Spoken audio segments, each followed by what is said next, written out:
Okay, why don't we all sit down?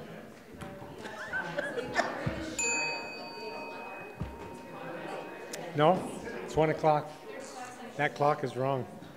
I go by TELUS time, and TELUS time is right.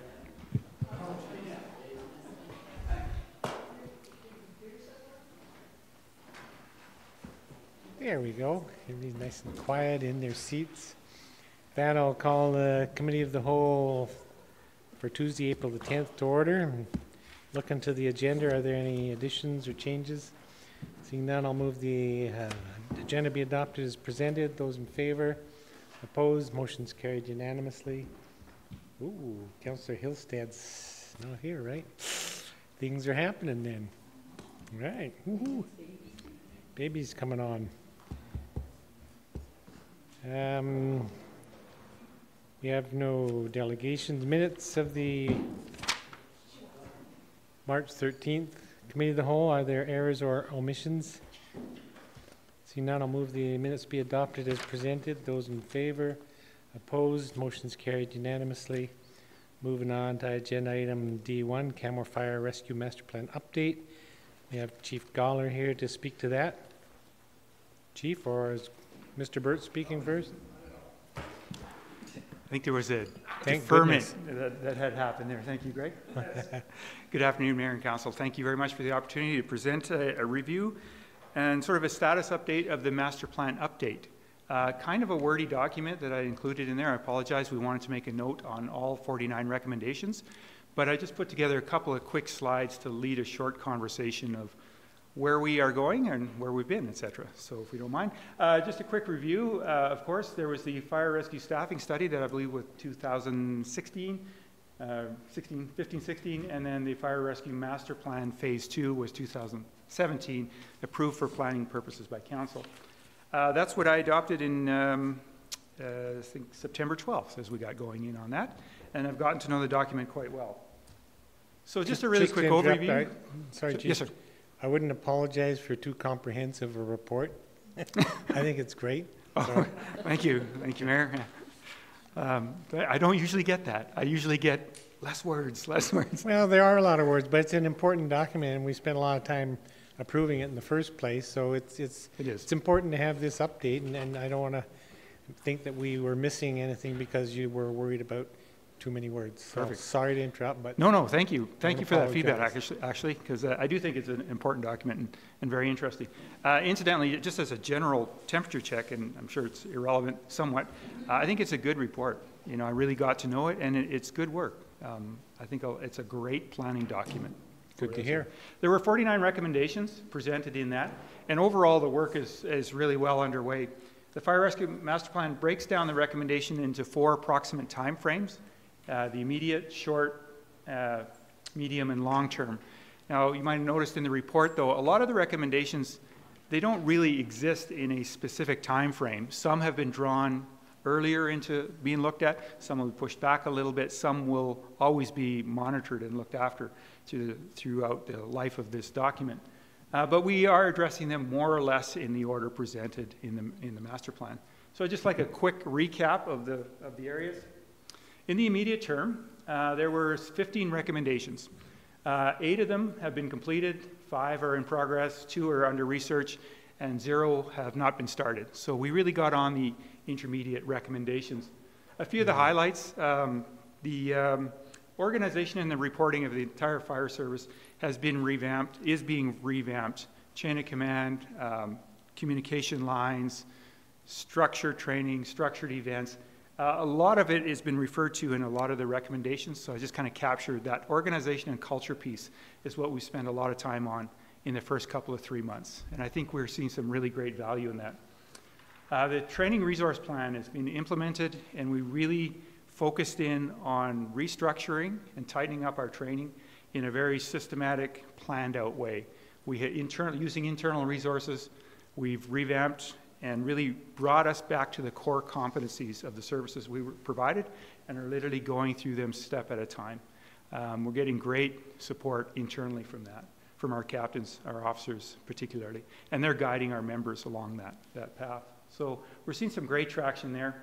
The senior officers, between the deputy chief and myself, we cover the clock 24/7 now on a call-out. That was a significant recommendation in the master plan, so we carry that. If the deputy and myself are away, are unable to take it, we either make sure Greg is available or the senior standing officer of the day makes that coverage. But between the deputy and myself, we've pretty much got that now. That's a nice piece that has provided some confidence and some support to our officers as well. What's that first call? And then we become that liaison between our group and the administration team and yourselves, of course. Our standard operating guidelines, that came up a few times in a few different recommendations. I really internalize and feel this topic. It's really important. It's the framework of an emergency services, and we have a full review underway. The deputy chief is in charge of that, and we have assigned one of our captains as a portfolio lead on that, and we are literally going through them one by one. We've started with the 2 SOGs that were recommended in the master plan, and we'll be able to report back on that in 2-3 weeks. That's well underway.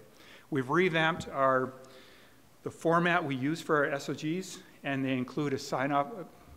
In addition to adding a couple of bullets in there that probably there was an opportunity to improve, we've also added a sign-off as well. So every standard operating guideline will be reviewed and signed off by a chief officer. And within a date of the last review date. That was just one of those little pieces that we could improve on there. It also gives us some confidence in what our standing orders are. And the dispatch services, again, something on the immediate term that was mentioned fairly regularly. We've had several meetings with our current provider that has resulted in a performance improvement, but we feel that performance improvement is as good as it can be within their structure. We have a draft request for proposal ready to go to market. I'm thinking 2 to 3 weeks that can go to market, and then there is quite a bit of interest in the industry to give us proposals, give the town proposals for dispatch services. So I'm really looking forward to seeing who comes to the table for that. That will give us cost certainty. It'll also give us, it should result in much better metrics and performance and reporting structure that we'll be able to get in a more modern system. Yes, sir. Could you just help me remember how dispatch services run right now? Who's doing that? I thought it was a provincial thing, but... Yes, sir. No, great question. The acronym is FRESC. It's the Foothill Regional Emergency Services Commission. It was a group of small agencies about 20 years ago that banded together and started a dispatch center, and they started serving small communities in the Foothills area. And it's a group of stakeholders that form a board that run that organization. And then they started taking contracts on outside of that core group, of which Canmore became one in 2001. We signed on our initial agreement with them. And it was on a 3-year automatic renewal, and that's kind of how we've been chugging along. They're very good at providing services in their core business, which is a very small agency, a little bit lower call volume, more of the genetics that they started from. The town and the call volume within our environment, I think, and the demands we have, frankly, for performance and for reporting hasn't quite paced that. So by going through a request for proposal process, we'll give them the opportunity to bring that to us, but if they can't, likely my recommendation will be to look at somebody who can. Other alternatives, if you're curious in the market, Calgary 911, which is somewhat separate from the city of Calgary, offers those services. Red Deer is really taking a large market share in this. Because it's all computerized, you could frankly dispatch almost everywhere, from anywhere. Lethbridge is another agency that is really growing that line of work. So I think it'll be interesting to see when we go to market what comes back. But it's a key piece in our larger conversation of improving our service levels, of making sure those call taking and dispatching standards are met. Super, thank you. Good. And just sort of to capture the immediate term, we've spent and continue to spend quite a bit of time on the culture and engagement and relationship building pieces, both internally and with our town of Canmore partners and our regional partners. We spend a significant time with our staff to really getting a sense of where they are and what they need and things that they can bring to the table. We had an all-staff in day that was really, really productive.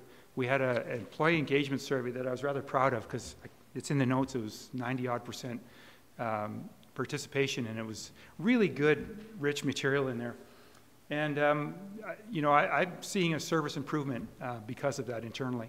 And building the bridges within the town, of course, I think there was an opportunity there, and I think that's going fairly well. And externally, we're plugged in much closer to the fire community in Alberta now, and there's really great information exchange there. So lessons we can, actually there's areas that we're leading for sure, and there's areas we can learn from. So that's been kind of my immediate term piece there. Short-term items, there were 24. That was the bulk of the recommendations. 11 of them are in progress, 3 are in research, 5 are completed, and 5 haven't started. Sort of key pieces in this area is the fire inspection and prevention area. This is an area that it's mentioned in the report, and I completely and wholeheartedly agree it's an area we need to develop more actively, is capacity within the inspection, prevention, and education piece. So we're trying to maximize our resources internally. We've profiled or portfolioed all of our staff to certain areas, and we have 2 people specifically looking after this area now, but we're getting close to capacity on that piece there. Again, the SOGs continue. Over and above re-energizing our actual training, we're also setting training requirements. So we'll have a certain base level requirement for our staff to attend training and attend callouts. And if there's a challenge meeting those standards, we'll look at every possible way we can bring them up to what we need. It's not, sorry, you can't make it, you're out, but it's what can we do to facilitate you attending callouts, attending training? Because we do need a certain level of training to ensure we're providing a certain level of service. The interesting thing about that, and it ties back to the culture piece, there's a real hunger for that, and actually there's a really great buy-in. People are a bit excited about that, energized that. We're running out of room in our training room just because everybody keeps showing up, which is a great problem to have. So thank you, by the way, facilities, Steve Hannes, for getting us some new chairs that are smaller, so we can actually get more bodies in there, which is a great thing. Records management system was definitely identified as a big ticket item. There's a request for proposal out to market right now. It closes tomorrow. I tracked the Alberta Purchasing Connection, and we've had 42 downloads, I believe it is, of our request for proposal. So we feel we're going to get really great feedback on that. So I'm really excited about that.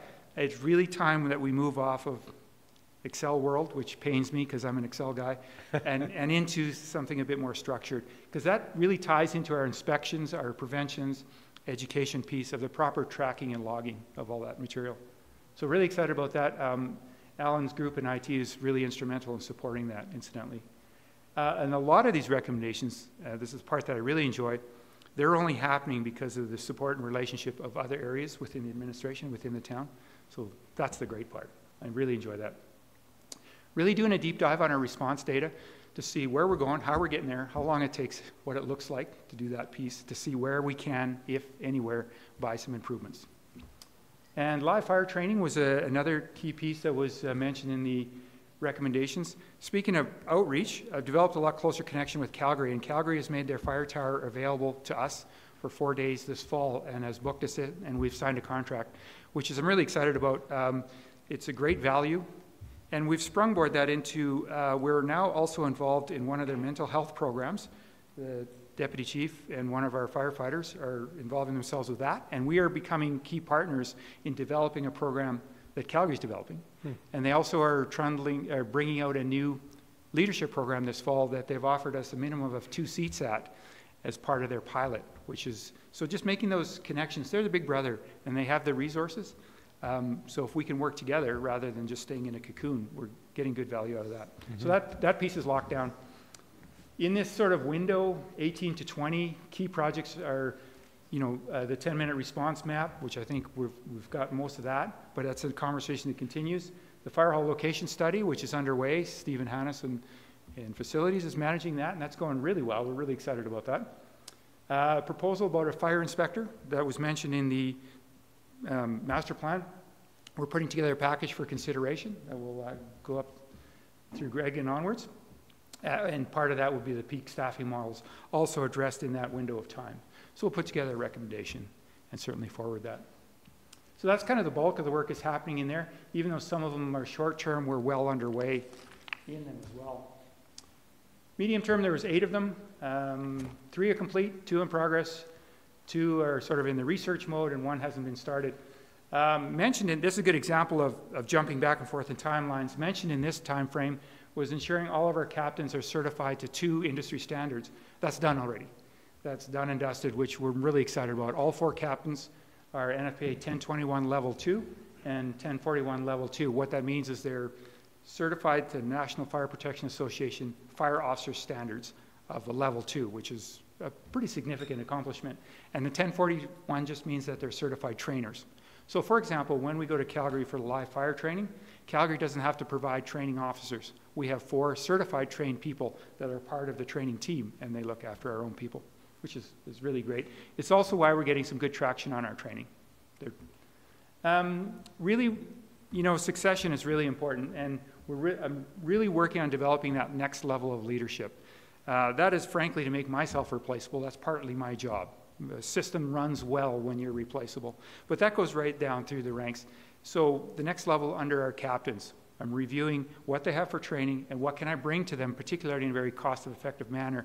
So when they are acting in the role of an officer, they're well equipped and well prepared. I think they do good work now, there's no question there, but they should have the supports and the backup, the background, to be really comfortable in that role. So that part has always been close to me, seeing talent, developing talent, and supporting it.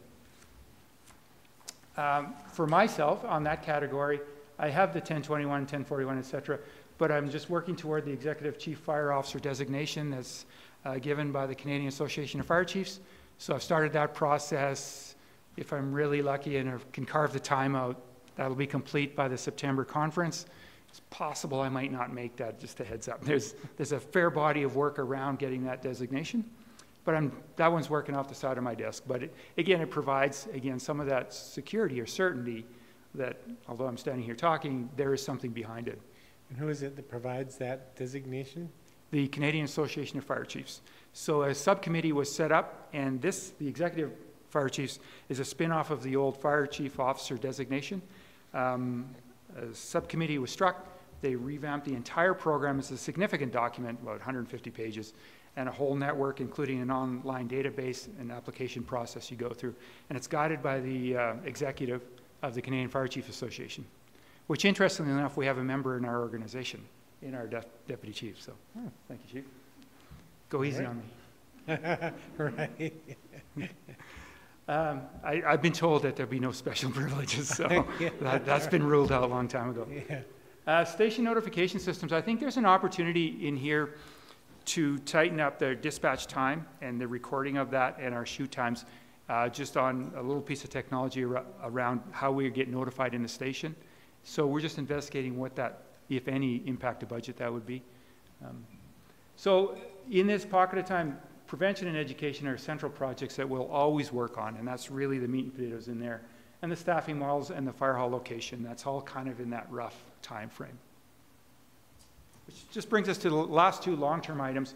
There was only 2, and we technically haven't started any of them. Basically, all they really say is that 5 years there'll be a report of how it's gone and what does the data look like. But through those 5 years, obviously, we're going to collect all the data we need to provide that report in that window. And same with the staffing levels. In this window, they contemplate the possibility of a complete staffing revamp. But I think that's A, way too far out, and B, I need to provide you regular updates on where staffing is, where our responses are, where the town is, etc. So that's why they're referred to as not started. And kind of just to close out, one thing we've introduced, and this coincidentally, I'm familiar with the idea of core values within the fire service itself. Now this exists under the umbrella of the town's core values and vision and mission. And on our all-staff day, we just started the conversation about how, you know, on the crest, it refers to integrity and honor. And I had sort of dropped in, but, you know, 2 key tenets about why we exist is service to the community and doing it safely. And that, you know, I'd mentioned that sort of forms core values of a fire service. And with Canmore, you know, with the integrity and honor that's embedded, it kind of makes this core value thing. Well, that caught fire somehow, and it started coming up in the lexicon in the conversations of the staff. So I'm just encoding it. These are Canmore's fire rescues specific core values, which are the firefighters. I think there's an identity of being able to connect exactly what they do to their own values that can exist quite nicely within the town's core values and mission and statement. And since they jumped on it, I went with it, and I like it. So Yeah, I just wanted to like put it that too. on so you don't see that coming out of nowhere. You bet. Integrity across the board is always a good thing to celebrate. That sort of concludes what I had as far as the slideshow goes. I didn't want to eat too much time, so if there are any questions or if I can clarify anything. Yeah, I have a number of questions. I'm sure others do. And we'll take whatever time is required to get through it. Just before we dive into those sorts of questions, can you just, for the sake of those of us in the room that are not, in the fire hall every day, remind everybody the difference between paid response, career casual, and I think there's some other similar nomenclature. Right. That's a mouthful, Mayor. Yeah. It's good. We have an excellent staff and an excellent staff structure. It's just a little bit complicated. It's the easiest. People ask me that question actually from other agencies, and they ask me to describe the environment we have at this moment. And I break it down primarily as full-time and part-time firefighters. We have 8 full-time firefighters and 2 chief officers, so 10 full-time firefighters. But the 8 full-time firefighters provide the 24/7 clock coverage in the fire hall. So 2 are on duty at any given moment. So those 8, and they are union members, they are the full-time firefighters. I view anybody that's not working 40 hours a week as part-time firefighters. They're all firefighters. They're all professional firefighters. They're all expected to work at a certain level and standard and safety. The part-time group is broken into 2 groups. There's a casual group and a paid response group. The really only distinction between the 2 are the casuals live in the union space, and by the contract that we've signed with IAAF, they're the ones that are allowed to work in the fire hall full-time shifts, backfilling for vacation and sick and training and leave. The other group of part-time firefighters are what most people refer to as volunteers. They have careers, they have other commitments elsewhere, but they want to contribute to the community and they enjoy being a firefighter. So that's the sphere they inhabit. And they don't work shifts, but they are the backbone and the meat and potatoes of our fire service, because without them, frankly, fire doesn't get put out. You send 2 or even 4 or just 2 people to a fire, nothing's going to happen, nothing really good anyway. So those volunteers, they respond to the station, they fill the trucks, and then we provide an effective response force to an actual fire. Now, there are calls we're able to manage with our 2 full-time staff. So that's kind of the distinction and a quick breakdown of what our model looks like. Thank you. Because there was quite a bit of discussion about this when we were moving through the approval for the master plan. And certain recommendations came forward, which you're addressing here from the consultant around career casual. And so it's interesting. You should mention that, Mayor. I spent a lot of time on those subject matters in the document, and the document's really great, but it's possible they missed just slightly a subtle distinction, because there's a contemplation of really reducing the casual pool and expanding the paid response pool. But that ignores the contract, because you need X amount of casual employees to backfill your full-time employees, so they both have to be in that union. So you can only compress that so far before you start running out of people to put on the trucks. Now, Greg and I had a good conversation around that, and I think what they really meant was a report was just making sure that the overall pool of part-time firefighters is right-sized and well positioned to fulfill the needs of the fire trucks and the full-time shifts. But yes, we're spending some time on it. yeah, and you note that in your description in section 33 that you note there's some confusion in the master plan around terminology. So Just a little bit. Yeah. and that's pretty understandable to me. I'm just going to work through the report and kind of questions that popped out at me. Some of them are meaty and some of them are really light. And the first one is in section 5 on page 2. You talk about limitations within the dispatch center. Granular or more organized data is not available. Just want to confirm that I understand what you're saying there. What do you mean by that?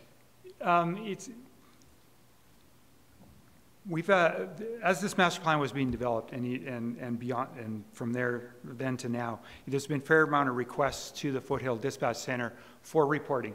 Tell us how many times we went to there. Tell us how many times we were over attendance. Tell us how many times, how long did it take to get out of the fire hall.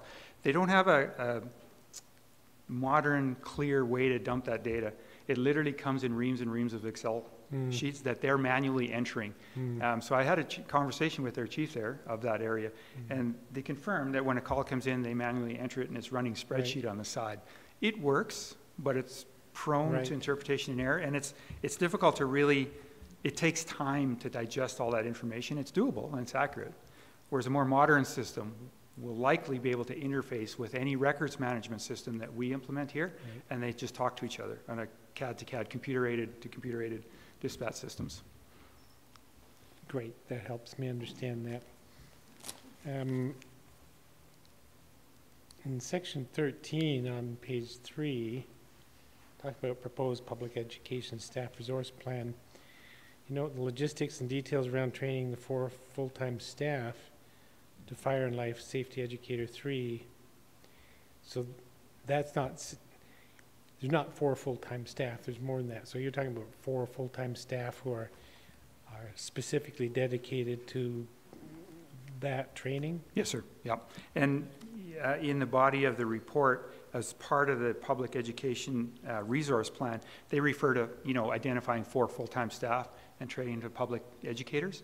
So that, of course, wouldn't be additional staff. It's just identifying 4 out of the 8 we have to provide that. So we would ultimately have 4 of our full-time staff that are identified in that capacity and yes, have that training? Yep.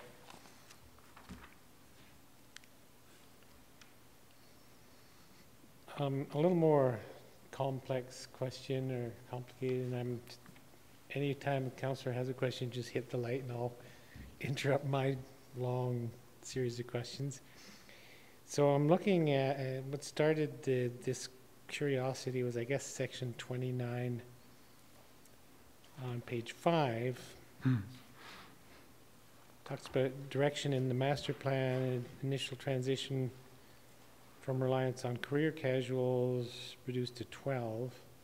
And then your comments notes the complement of casual staff has reduced from 20 to 17. But in that context, casual includes the paid response? Or is that the casual, career casual? So do we have 20 or 17 career casual? Yes, sir. Yep, that's where we're at. Yep. So that used to be 20, now there's 17, the recommendation is 12.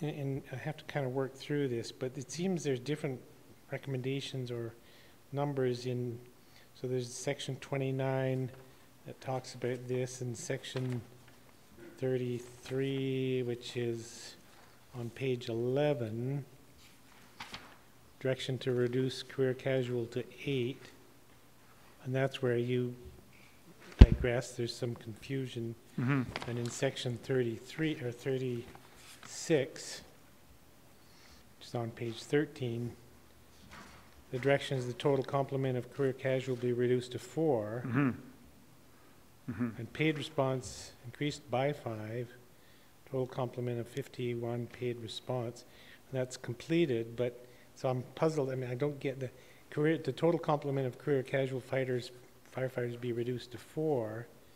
And elsewhere it talks about 8 and 40, and help me understand. I'm laughing with you, Mayor, trust me. I read that. Good thing. Yeah, yes, sir, it is a good thing. I know what side of the law to stand on.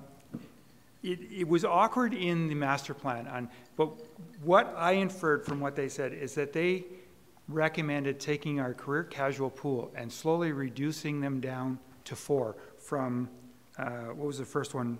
Reduced to 12, then to 8, then to 4, and then bringing up the paid response people. Now, there's a on the surface, that makes good sense because there's a cost savings, because those folks at career casuals are a little more expensive than the paid responders. What the master plan didn't contemplate is we need the career casuals to fill the spots on the trucks. So if we reduced even to 8, we won't have enough career casuals to backfill our 8 people on the trucks. Because once they've all scheduled their vacation, the occasional sick time, training needs, there's a fairly significant amount of shifts that become available that need to be filled to make sure we meet our mandate of having a minimum of 2 people on that truck. I can't take the paid responders unless it's an emergency staffing, and it's encoded in the contract with under 12 hours before the shift starts and a career casual is not available. We can then go to a select group of paid responders, and that's within the contract, and the union's fine with that. So that's our emergency staffing. But just a general course of action, we plan months in ahead to make sure shifts are filled. A core of 8 or definitely 4 people, backfilling the 8 aren't enough to do that. Because the other challenge is those career casuals, while especially the core of them are really dedicated and they take shifts whenever they can, they have other jobs and other lives. If they were just sitting idle, just waiting for me to call them, probably 4 or 8 I could fill, or maybe 4 or 5. But of course, a shift comes up, and then, you know, A, B, C, D firefighter aren't available because of whatever. So I need a certain amount of pool to fill that. Sure. And that makes complete sense to me. So I guess what I'm getting at then in 36, you know, so the recommendation was to reduce to 4, yada yada. You note it as a completed, and essentially it's completed because you sort of disagree with that direction. and the general manager. So, sorry if I can jump in here. There's a bit of a nuance that precedes Chief Galler's coming on. So part of what our consultant was trying to do was address 2 things with this language, and I agree it's difficult and challenging. And it was not, they fully understood that we need career casuals. They did not misunderstand that. What the consultant was trying to address was 2 things. One is we have had a long history of people who work for us who don't live here, who maybe live elsewhere, but they come in and work 1 shift in 3 months. And they're part of the union and considered a career casual, but what they don't come to training, they're not able to participate in the development of the department. And while those are great employees and contribute, it also leads to some tension, some lack of relationships. And when we don't have captains around and some of our seasoned people, you know, people would identify some concerns about who's in charge and maybe not having enough of a relationship. You know, so partially they were trying to address that. And also, we have had a history of some tension in the hall between the union and non-unionized members. And what the master plan was trying to do was to move away from paid response and casual to put that group of people into one category. So yes, some are in the union and some aren't. Some can fill full-time shifts and some can't, but they're all part of one group. So the master plan did, in fact, understand that we need those folks to fill shifts. What they were trying to do is say, we need to start to talk and think about this differently, and we want fewer of the people who don't live here but come and work 1 day on occasion, and more people who are here, who are part of the community, who can work a shift and come to training and help with building team, which is also, there's a number of things that the chief has done to already address that. So I just wanted to speak to that nuance about the plan and what the intent of the language was there. I appreciate that. Thanks very much. And I guess just to put a close to this discussion from my own perspective, what I'm really hearing, the main message is we have a strong and really dedicated paid response team. We have career casual team that are dependable, and you're confident in your ability to provide full fire coverage. So that's the message. It's important to me and the community. Councillor Sanford, you had a question? Yes, thank you, Your Worship. Thank you for your presentation, Chief Galler. I thought the report was very good, and I know that the direction that the master plan was taking us was obviously going to have to take steps, and we're going to have to resource it effectively. I had a question for you about number 40 in your list, which is on page 14 of my agenda. That consideration be given within the capital planning process to purchasing a crew transport vehicle for the department. Mm-hmm. And then over on the right-hand side, it says, they include repurposing one of the current light-duty vehicles and/or investigating possibilities around the jet boat. So can you just explain how the jet boat comes into that conversation? Right. My bad. I kind of grouped a couple of ideas in one thought. All right. And there's been, unfortunately, since this report, a couple of very minor developments. The crew transport idea to move our staff to training opportunities in and around the Bow Valley, I do think is a good idea. But I was just in a meeting with Don Staple very recently, and rather than having a dedicated fire crew transport vehicle that sits there and frankly gathers dust 3/4 of the time, a shared unit makes much more sense. And what I didn't realize is that Fleet Services has one on order already. I think it's a 12-passenger van. I'm not certain, but along those lines. And Don has already mentioned that there'll absolutely be a partnership for that unit.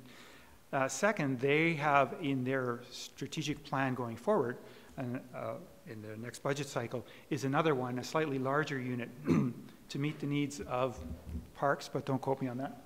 And it's, again, a unit that would fulfill the need that was contemplated in the Fire Rescue Master Plan.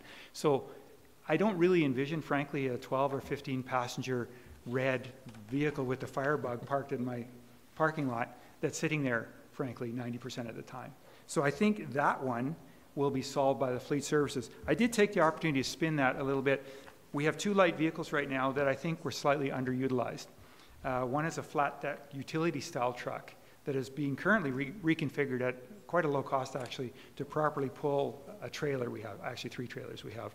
That frees up a pickup truck that could turn into whatever it needs to turn into. It's not an ideal unit for what its intended purposes were, and that would form a capital recommendation or request, etc.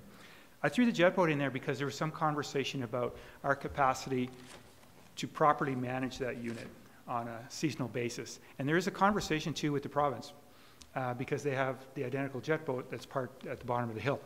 And I recognize that.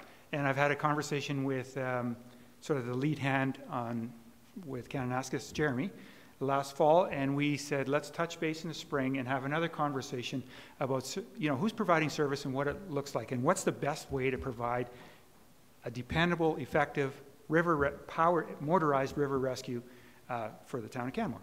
And in fact, I have that meeting tomorrow, or next day, I think. So all I was really trying to indicate, and I did it clumsily, was that it's on my radar, it's a conversation to have. We would never contemplate changing service levels without your direction. So, but I think there's something in there to have a conversation about that. We're very well equipped to do land-based and non-motorized river rescue and water rescue right now, and I consider that to be a core competency of all fire services if you have a body of water in your response district area.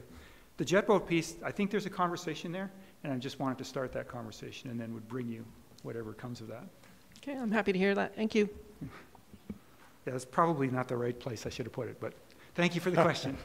That was a heads up. Councillor Comfort. Thank you, Your Worship. Thank you for your presentation, Chief. My question is sort of in regards to what you were just speaking about, and also item 42 about the wild urban interface engine and what its function will be going forward. So I'm curious. Page is 42 on? Or his recommendation 42 on the. Yeah. It's on page. It's on page 6 in the printed report. Page 6 of 17. Page 6, sorry? 42, yeah. Right. So really, I'm just curious about how we were working with the province, say, about wildland firefighters and what happens if, God forbid, something happens and we have to integrate the services. Can you speak very briefly to that? Very briefly? Well, that's a just challenge tell me for you're me. working on it. Yeah, I hear the message in there. Long and short of it, we are very plugged into the risk created by wildland urban interface. Really good news story. I don't want to steal Greg's thunder, but a FRIA grant has been put into the province, and we are very likely going to be successful. And this spring, early summer, you're going to see training cycles happening all over the valley that are test driving and getting familiar with sprinkler lines. It's where you set up a sprinkler line and it wets the whole area, and the idea is to slow a fire. It starts in the area. I'll be honest with you, if Horse River, if Fort McMurray is coming down the valley, we're talking evacuation. But there's a big range between that and something maybe we can mitigate up front quickly. One of our lieutenants, just promoted lieutenant, part-time firefighter, Takahashi, has got a deep history in wildland firefighting, and actually there's a few of them. He's going to be a lead in that and that interface with that training cycle. Out of that whole training cycle, we hope to develop an equipment list, and that equipment list will be relatively cost effective, and we're going to repurpose one of the trailers we have already that is underutilized, and then some, into something that has clear and present application, which is a wildland quick attack mitigation piece. I refer to the wildland interface truck, or engine, because it's well equipped to work in that capacity as a high ground clearance, and it has all-wheel drive. And that, coupled with a wildland sprinkler trailer, I think, and all the training that needs to go with that, and the pre-planning that Greg and his team has been all over, sort of add to preparing us for that. Eventuality is an optimistic word, frankly. Thank you very much. It's great to see this work being done. Thank you very much. Yeah, that's to you and the department.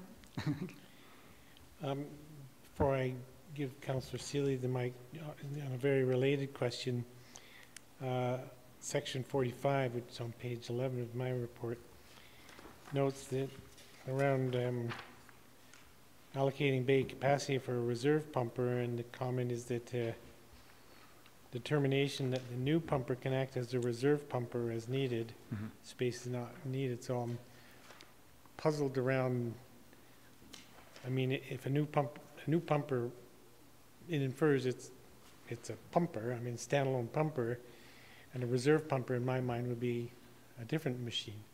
So how can the frontline pumper be also the reserve pumper?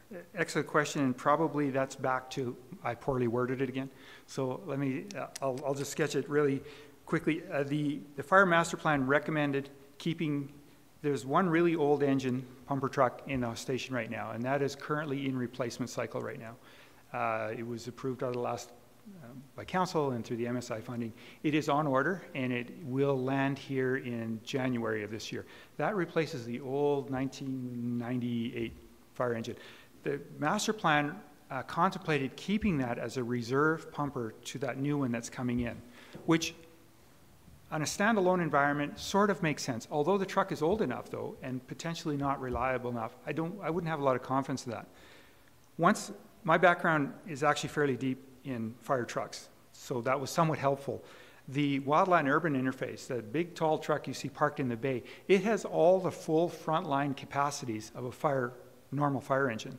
So while that its primary role really can be that wildland urban interface, it can run and meet all the requirements of a first line fire pump when needed. So my recommendation is that truck is currently being used as the first out truck right now.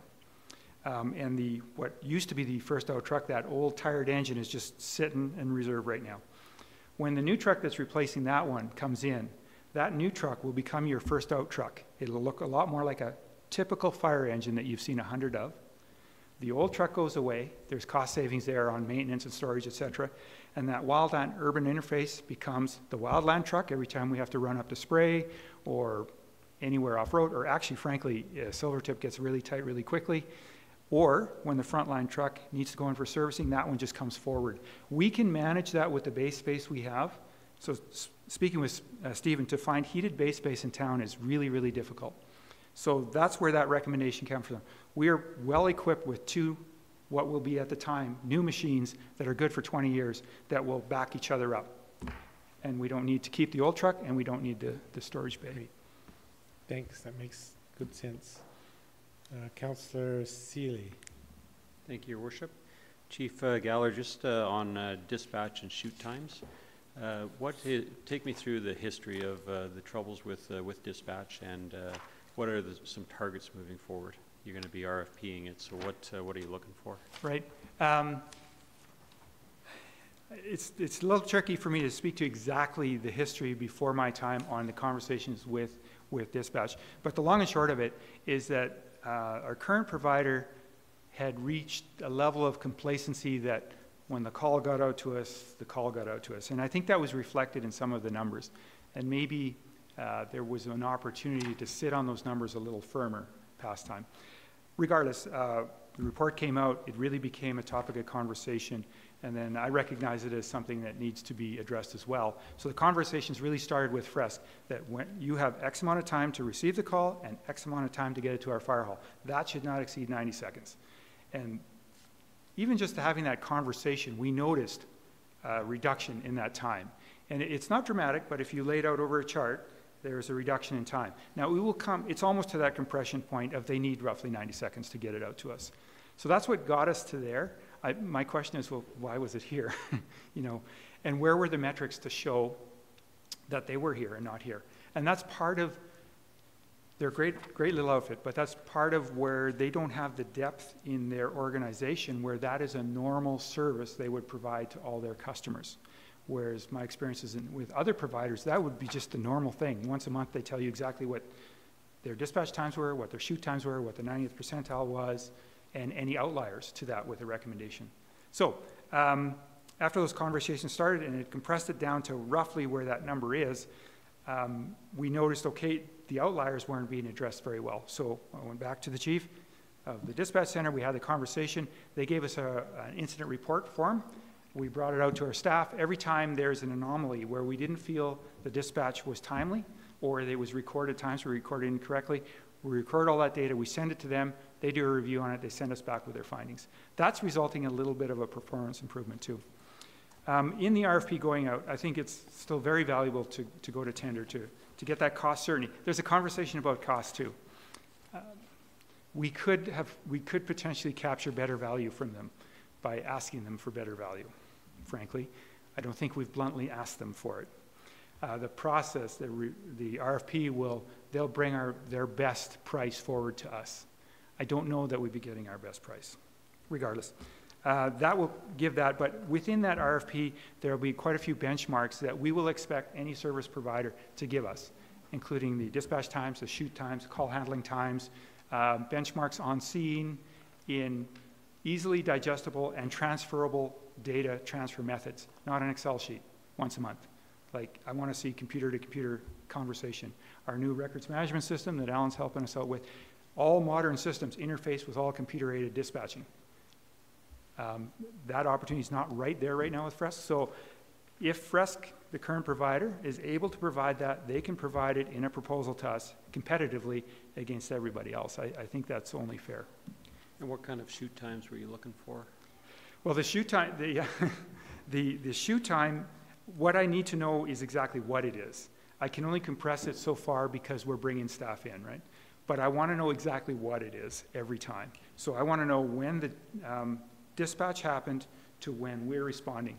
And that window, it's quite accurate. It's just cumbersome.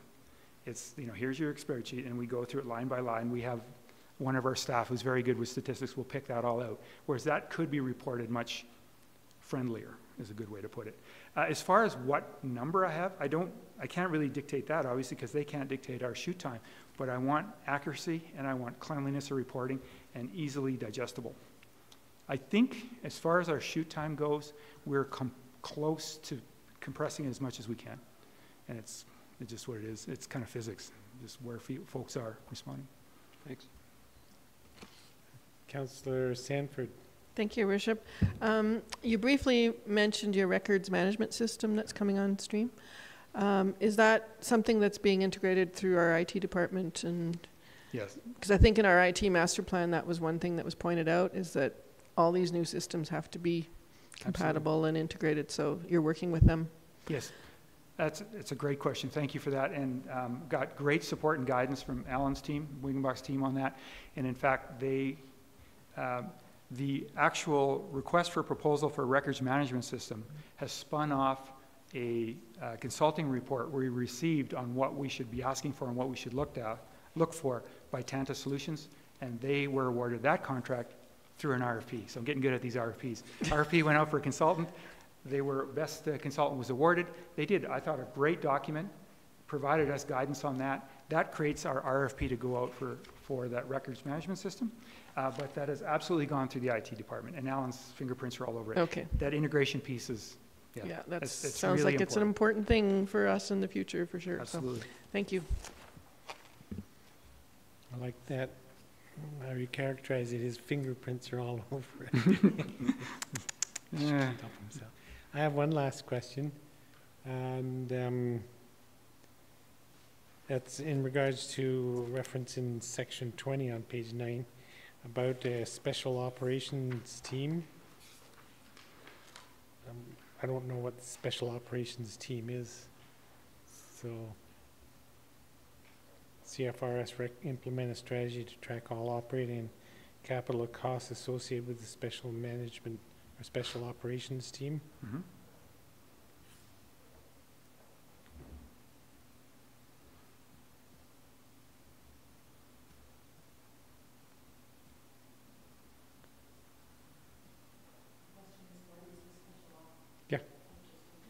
Pardon me? That's my question. I don't know what the special operations team is. Oh, I'm sorry. Sorry. Thought you were thinking of it. Sorry, yeah, I missed the question. I'm thinking, okay, it's Okay, the I'm uniform thing. curious what Just a throw an special acronym at ops me and team I've got it. Sorry, I'm sorry, Your Worship, the question. What is the special operations team? That is a great question.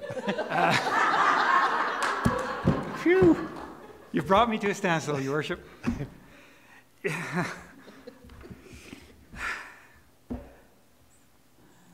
Where do I start with that? The long and short of it is that, She's saying be very short. got it. 10 words or less. 10 words or less. Any technical operation that would fall out of the scope of normal fire services that you would expect to be provided by a fire service, and that's more than 10 words. Our technician level hazmat that wears the bubble suits that goes in a team of 4 and does anthrax. Helicopter operations hanging from a winch. A dive team, scuba dive team, special operations. Tactical team that goes within RCMP. So those are all special operations teams? Yes. Or there's one team that does all of that? It depends on your agency and resources and size. We had a small incipient group that was really enthusiastic in that area, and I really like that and appreciate that, but we were drifting a little bit away from our core competencies. We've put a pause on that.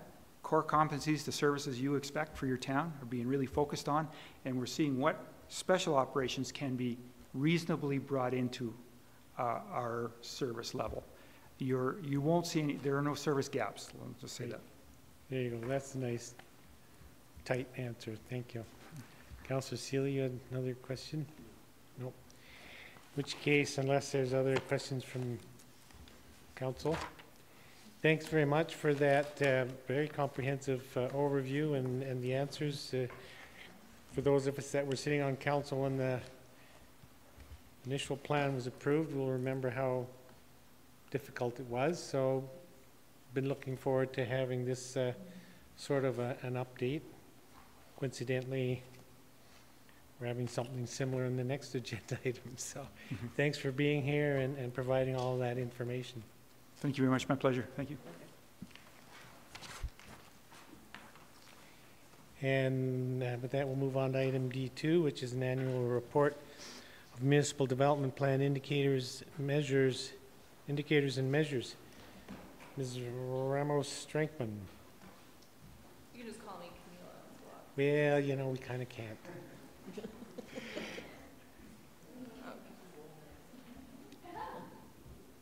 I'll just try to avoid having to say your name too often. At least I got really good at Van Kampima. That took a while. No, I've had it nailed for at least a year. So, sorry, you have the mic. Okay. Everything's ready. So, hello everyone. My name is Camila Ramos-Strankman, and I will be presenting the 2017 one-year MDP review.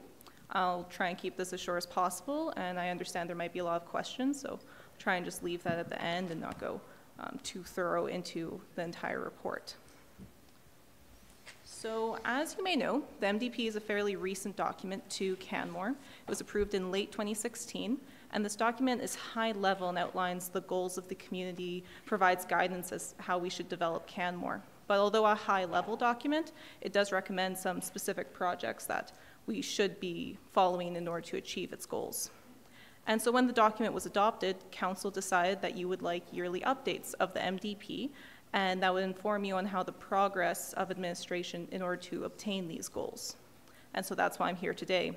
I'll inform you how we reviewed the MDP, what goals have been achieved in the last year, and what goals we'll be working towards in 2018, and just what goals we have achieved. So as this was the first year of the new MDP, this is the first review of it. So there are some notes to keep in mind that although it is now 2018, this review serves to identify the progress that was worked on last year. So you may now be aware of some projects that are completed or in progress that just aren't covered with this review. As well, because this document is so broad, it's just not simply possible to comment on every single project that administration has executed or just the development that the town has seen in the last year. So this review serves to note very significant projects, but it may not mention all activities. Now, the MDP outlines many goals outside of planning as well. So although much of the work of this review was done by the planning department, there was significant involvement from other groups. We reached out in order to get a holistic understanding of the MDP, just from all these other relevant departments. And so some of the notes in the summary pages were directly taken from discussions with these other groups. So we analyzed every goal of the MDP, trying to understand what exactly it was asking for.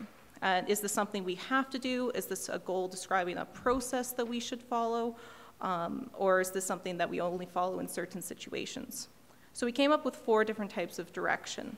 The first being titled as directional, which is the more aspirational goals. And these are goals that are asking for a specific result or a specific project to be done, or just new direction to be taken by administration that we hadn't done before. Instructional goals provide us rules to follow when dealing with certain applications, requests, or situations. And operational is just more of the day-to-day activities that administration performs. Finally, there's also informational, which doesn't necessarily have a goal associated with it, but it's just trying to provide a bit more information or references another part of the MDP. So after we understood what direction to take on these goals, we reviewed them again on their status, whether they were complete, in practice, in progress, or just haven't been initiated yet. Now, it's important to note that you may see that many of these goals are not complete or haven't been just that they haven't been achieved or complete. And there are a few reasons for this. Firstly, we can only do so much in 1 year, and many of these goals just require ongoing reviews and work. So a lot of these goals may simply never be achieved because they are constantly being worked on and updated. And so similarly, just because a goal is complete right now doesn't mean we can't revisit it and update it in the future. So I kind of want the report to speak for itself and to keep my presentation short, but I will say that overall we are in line with meeting the goals of the MDP. Many goals have been achieved and even more are in progress. The actions taken by town administration in the last year really match well with Canmore's strategic vision and goals as well. We are creating a unique sense of place, providing services to residents, and working to improve on these services. Canmore is a safe community with an excellent bylaw team, and you just heard from the fire department all the improvements that will be coming up. We are changing and introducing new projects and policies to support our economy and our affordability. The environment and sustainability is also very important to Canmore residents, and our environmental policies are constantly being reviewed and updated. And finally, we do also support people as our community's strongest asset. So altogether, the actions taken by administration to support these goals of the MDP align well with our strategic plan. I also just want to mention a few noteworthy projects coming up that maybe haven't been identified here, but it's something that you can expect to see as the year progresses. So some of these are just overall 2018 land use bylaw updates. Tied in with that is a little bit about affordable housing, particularly with secondary suites. And we also have an incentive program rolling out that seems to be pretty successful in its first few weeks. Next year, we will have the town center vision and conceptual plan that is part of our agenda, and that'll be a big project for next year. We have just started the creation of an economic development department. We're expecting a lot of work to tie in with that, and so a lot of the topics in the MDP that are related to the economy will be a result of that. As well, just to comment on the major one for engineering is the Steep Creek guideline approval and being updated. You just heard from our fire chief, but there's lots of things happening there the next year. And there's also going to be a major review of Canmore's utility master plan, but that won't be for a few more years. So once again, this is the first yearly review of the MDP. We wanted to create a foundation for future reviews, but there could be some changes depending on feedback we receive from you today. Part of this project also had us make some notes for the next revision, so we just have those in line, but no revision is planned until 2021. Overall, the actions taken by town administration are in line with Canmore's strategic plans. We haven't necessarily addressed every single goal identified in the MDP, but through this review, we have identified what areas need work. We have a list of projects lined up for 2018, and we'll work to achieve more goals. Some goals that haven't been initiated yet are generally just on standby while we wait for funds or other resources to be obtained. Sometimes some of these projects just simply don't need to be complete, and we have received the direction to reach out for them, such as the EIS policy or site design guidelines for living adjacent to wildlife corridors. And so for the next steps, the next review of our MDP will occur after 2018, and we expect to present it to Council again in early 2019. And then once again, based on this review, the MDP will further be refined, and our review will be more in tune to what you guys are looking for. The next yearly report will just focus on the activities performed by town administration in 2018 and comment on some changes that have been made since this review. And so I now like to open the floor to any questions. I'm not an expert on everything in the MDP, so I might be referring to Alaric to assist. Hopefully we got experts sitting around in the room. Yeah, but otherwise I'll try and find out the answer to your questions if I can't. Great, thank you very much. And also thank you for this report. I remember talking about this at length during the discussions on the MDP, and honestly, when we put in the MDP section 18.4.2 directing this report, I really didn't have a very clear idea of what it would end up looking like. I recognize that there's been a lot of work to create this template and start to fill it in. And I also know from talking with administration that this wasn't the first go at the task. So I really appreciate the work you've done. It responds really well to the direction in the MDP.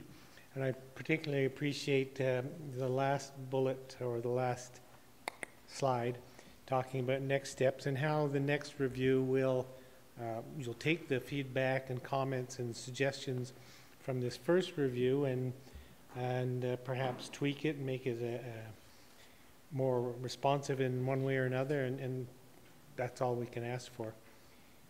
So thanks for all the work you and the rest of the team has done. I have a number of questions throughout the report, and I'll just do the same as the previous agenda item. If there's another question that other councillors have, feel free to let me know.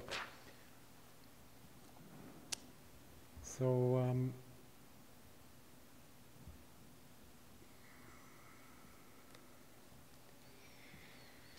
and some of these might lead to more complex discussions than necessary today, but so firstly, looking at 3.10.1, it's talking about railways and development proposals adjacent to the railway should have guidelines or regard for the guidelines for new development, etc.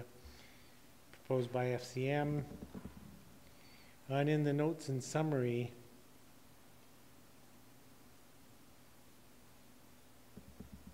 you note that the setbacks and screening from railways are currently outlined in the land use bylaw and are being practiced by the planning and engineering departments, and that recent applications have exceeded land use bylaw requirements but not met guidelines target. This has resulted in buildings being closer to adjacent roads, that is Bow Valley Trail. And what's on my mind is the discussion that's been happening in the community over the last year about some of the new buildings on Bow Valley Trail and how tight they are to the road. And I recognize that what's informed those development or planning approval decisions often does relate to the proximity of the railway. I'm just wondering, and it might be Mr. Fish best to speak to this, is I'm imagining in the long run that there will be some articulation on the streetscape there, that not every building into the future will be on that same build to line. Is that a safe expectation, or who would like to answer that question? Oh, Mr. Fark's dying to get up. And this isn't meant to engender a long, detailed discussion. And really it is, the question is, understanding all this information, or most of it, am I right to imagine that in 20 years or some future time, there'll be some variation in the build to line? Yes. Thank you.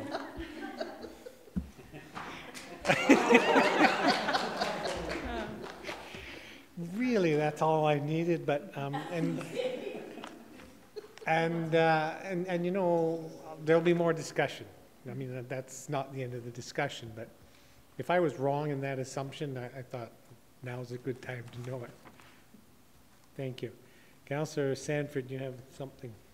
I did. Thank you, Your Worship. Thank you for your presentation.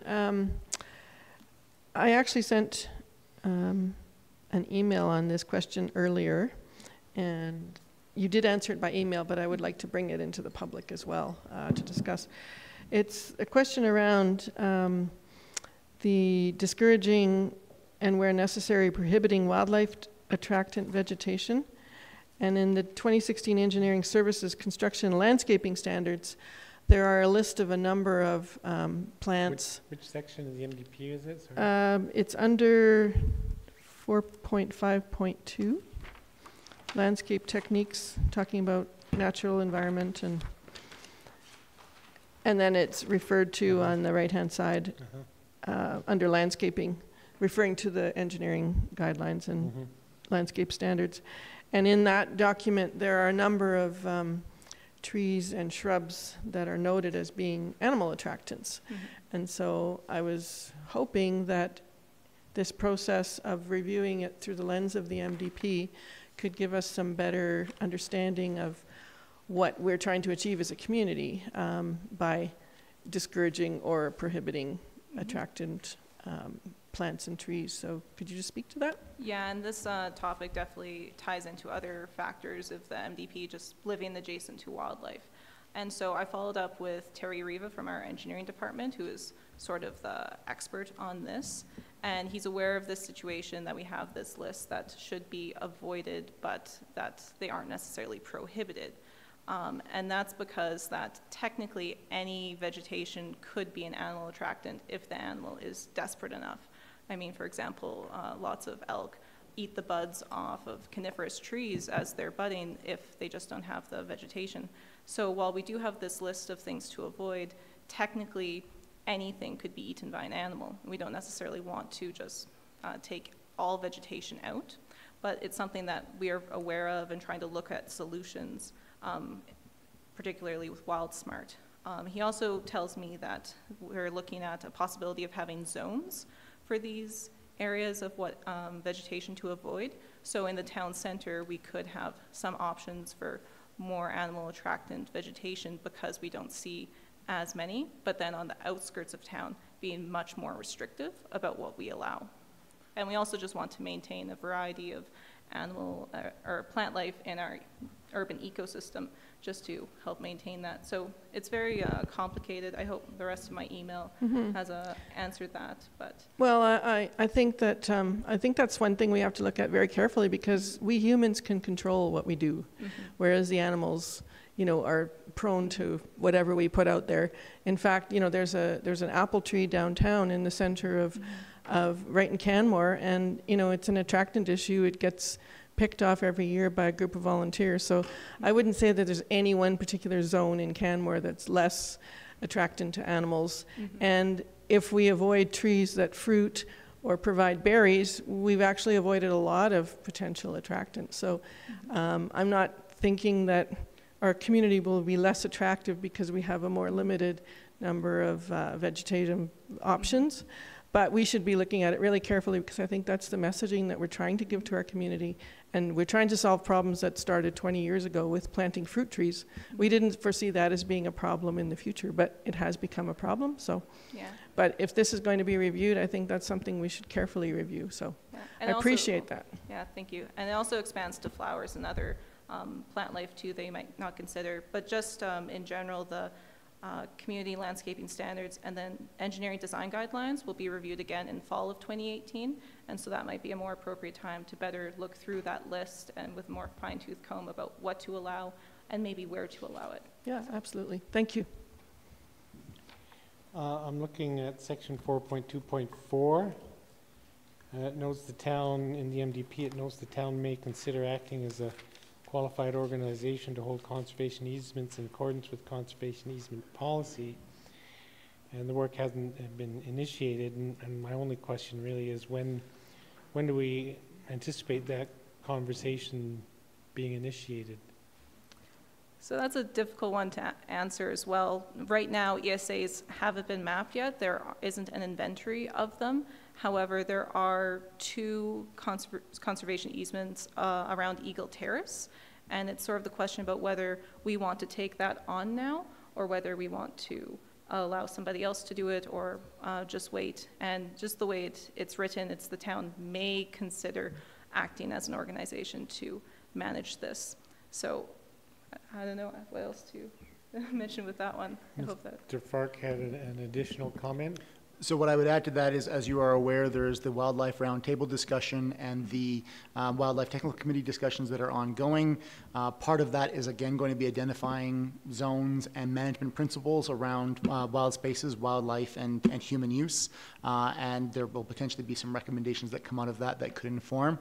Currently, we don't have direction it's not in our business plan or our work plan to develop a specific policy around conservation easements. As Ms. Remus,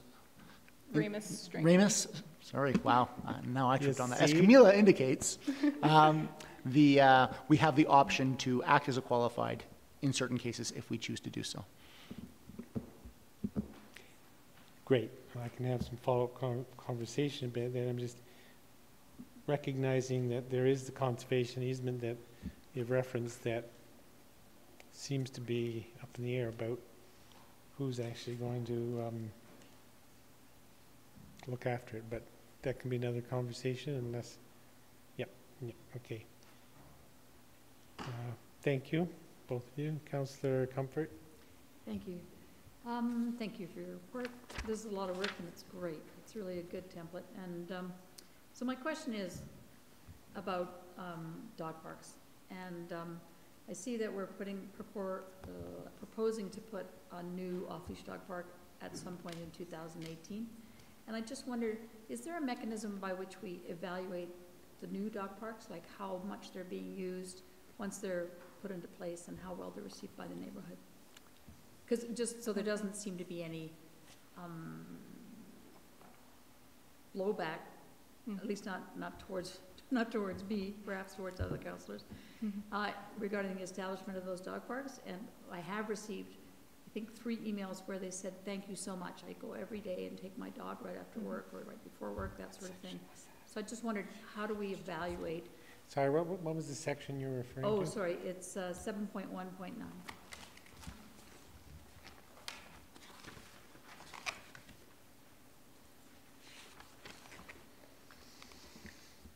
So that's a difficult question to answer too. I think maybe parks might better understand how it's evaluated, and likely when the next dog park will be coming up, there'll be other surveys and other communication measures to take in order to do that. But I don't believe it would be something that planning would take on at this time. So. Okay, I'll talk to parks at the time when it's relevant. Yeah. Thanks very much.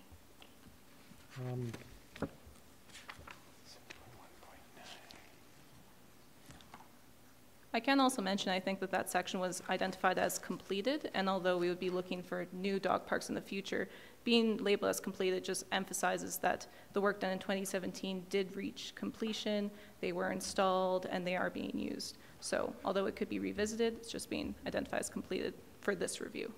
So, Thanks, that was what I was trying to find in my notes. Exactly that point, that it's, in practice, it's not completed on the bigger picture, but for 2017, that project was completed. Thank you.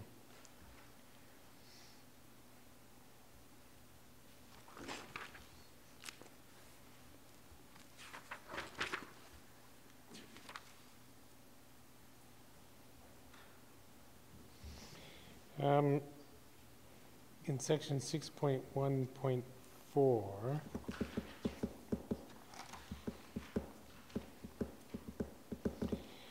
that's the section that talks about the town may adopt in the future, the town may adopt a maximum dwelling unit size in residential neighborhoods, yada yada. And I also remember quite a bit of discussion around that section in various incarnations. It's in the MDP as directional, not initiated. So I'm just asked. The only question is will that be part? Do you expect? Does anybody expect that to be a part of the discussion within the next year? Short answer the is land use bylaw. Short answer is yes. So although it wasn't initiated in 2017, since then in 2018 it has been initiated. It's expected to come up with the regular 2018 bylaw updates and also being looked at with secondary suites as well. Thank you. Councillor Sanford. Thank you, Bishop. I just wanted to say that I think it's really useful to look at the work that's been done since we implemented the new MDP, to look at it through that lens, because I see a lot of the projects that have been done have either shifted a little bit, or we've been in practice for a long time doing these things. I think it's really valuable that you laid it out like this, so I just wanted to thank you for that. Thank you. Yeah, I agree.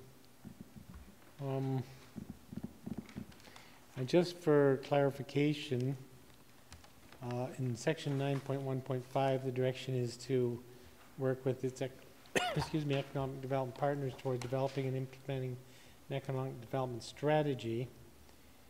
And I know that direction will be assumed when we have an economic development officer in place.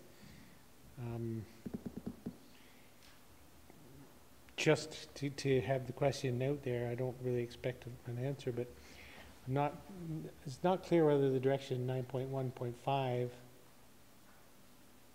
is to have the EDO or whoever actually develop an economic development strategy or implement the existing one. Is that to be determined? So I guess that goes back to the original writers of the MDP, but I guess that would be council. Yeah, so it is a little unclear if it's asking for just an economic development strategy, or if it's asking for the specifics of the strategies to be supporting these values. But I think we can take it all together as one point. It's not on separate bullets, so we can take it both Sure. On the same goal. I mean, both are important. We want to implement a strategy, but we also want to make sure we have the right strategy and maybe develop a new one. The CEO just turned off her light. I was going to give you the mic, but somebody else wants to jump in. I can just say very briefly that I think once a new economic development officer is in place, I think one of the first tasks will be to look at the existing sustainable tourism and economic development strategy that we already have, and has a number of very clear projects, suggestions, goals there, and determine whether or not, and with council's input, those are still relevant or they need to be replaced, and then the implementation of that. Great, thank you. A review of the existing one and possibly more work to inform it. Good answer.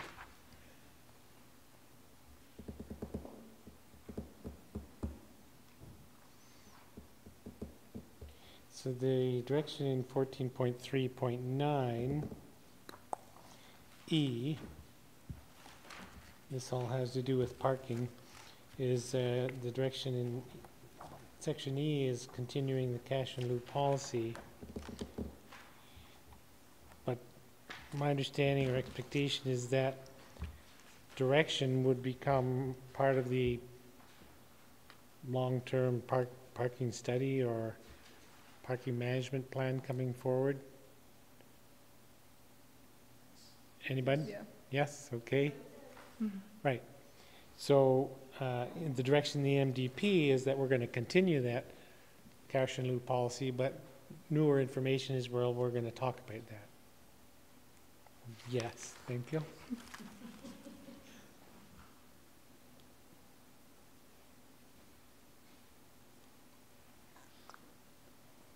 Still, the mic is still open, everyone. I got a few more. Okay.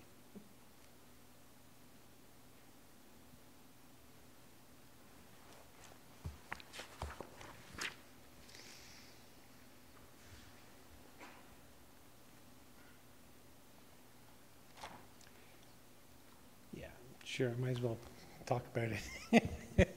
Every opportunity I do. Section 16.1.1 under municipal services talks about the need for increased sources of funding. The town should seek recognition from the provincial government for extraordinary costs associated, yada yada. It's noted as in progress. I'm just want to put it out there again. It's still in progress. Has been for years, and so far not getting any traction.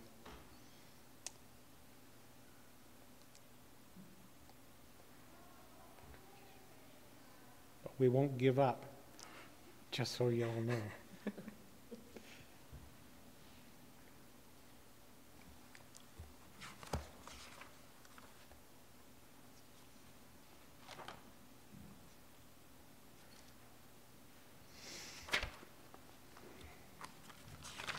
Close to the end here, don't you worry.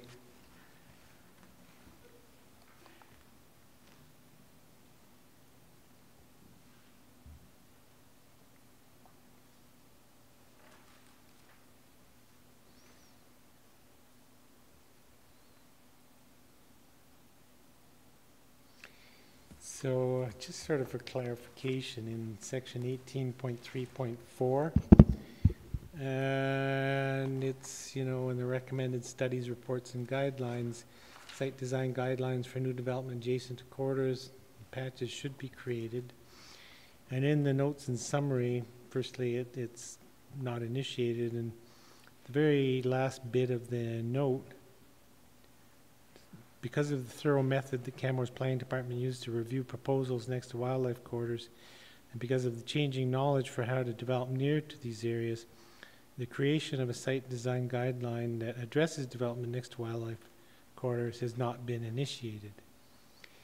So that kind of sounds like planning saying, well, even though the MDP says they should be created, planning is suggesting that what's happening right now is perfectly adequate. We would ideally like to have some sort of set of regulations for building next to wildlife corridors, but frankly, there just isn't a set of guidelines to explain how to do that. Well, for Fire Smart, there are some set guidelines that are generally acknowledged as what we should follow. There isn't really something similar to do with wildlife. And so instead what we do is look at situations on a case-by-case basis, and that's what that sort of sentence is getting at, is that we still evaluate it and we still look at it, but we just don't have the resources to create an entire guideline for this that we could follow. Thank you. I think Mr. Fark. Oh. Yeah.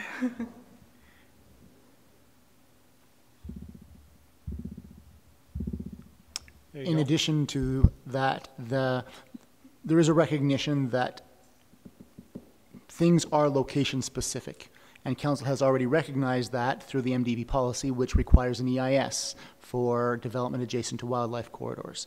So we would argue that the EIS and the third-party review of that EIS will produce the guidelines for the development adjacent to the corridor for that specific development.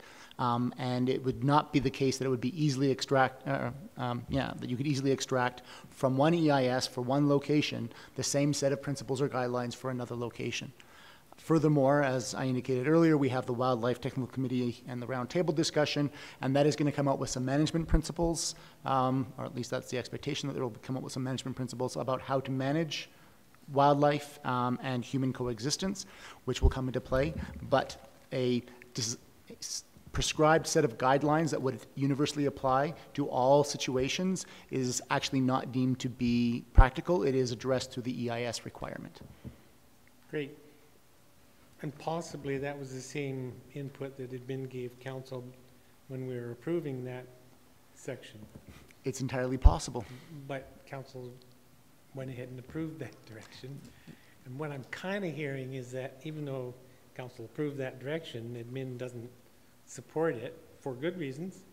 And so pretty much kind of putting it on the back burner. I believe also to one of the earlier comments that Camila made, we can't do everything all at once. That's a better answer. This has not been identified as a pressing priority for council, especially given that the EIS process is in place. So we can leave it at that. Thanks. That's what I wanted to hear, that it's not completely off the table. It's just, it hasn't been initiated because of number of resource issues and other good reasons. Thank you.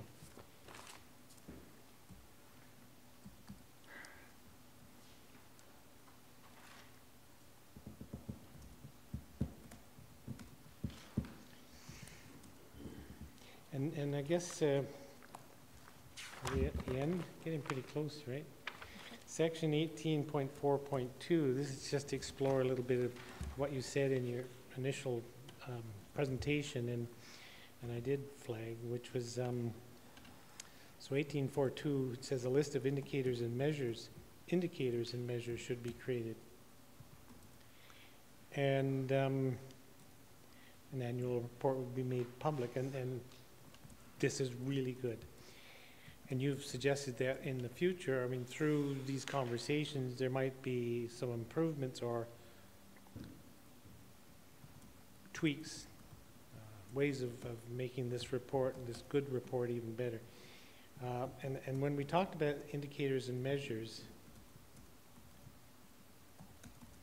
really not sure what can be done in the way of indicators and measures, but more sort of benchmarking kind of, I mean, this is a really good report. It says what's happened, achieved, completed, notes and summaries, and maybe not next year or the following year, but at some point, I'm still curious to know if there's a way of having more specific, I don't know really what I'm thinking about. So this is a really good report, but it's not really down in the specific details. And not all of the direction in the MDP can be itemized in that way. So in response to that, Mr. Fark. Thank you. The much of the MDP and its language is qualitative. It's talking about goals and vision and objectives for the town of Canmore. And it's not easy to translate qualitative goals and vision into quantitative numbers as a measure. So the measures that we chose were the ones that we provided, which was in practice, complete, etc. At some point, for a certain very small number of the identified goals, we could come back with numbers. We could come back with the number of units of affordable housing that have been constructed in the time frame, for example. But it would be a very, very small, select number of numeric indicators for certain aspects only. So we could look at doing that for next year, for sure, but the vast majority of the MDP is not easily translatable into quantifiable numbers. Yeah, that's fair comment and good answer. And that brings me to the end of the questions I had. I guess that's all the questions council has. So once again, thanks. I mean, it was really a good job and a tough job. And it's going to be a long-term benefit to councils into the future and the community to see this report. It'll become a regular report that people reference, I think, in a similar way to the community monitoring report and other such reports. It keeps the MDP alive. I mean, it's an active document. So thanks for figuring out how to do this. Thank you. And where's Mr. Asarte? It says break. It says break. Let us break. By God, it does, and it's right bang on 2:30. I'll call a short break.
Okay. Yeah, I'll slow her down a little bit then. Yeah, we're pretty much on time here, 2:40. In fact, we're right bang on time, so don't you worry. Oops, the mic's on. Okay.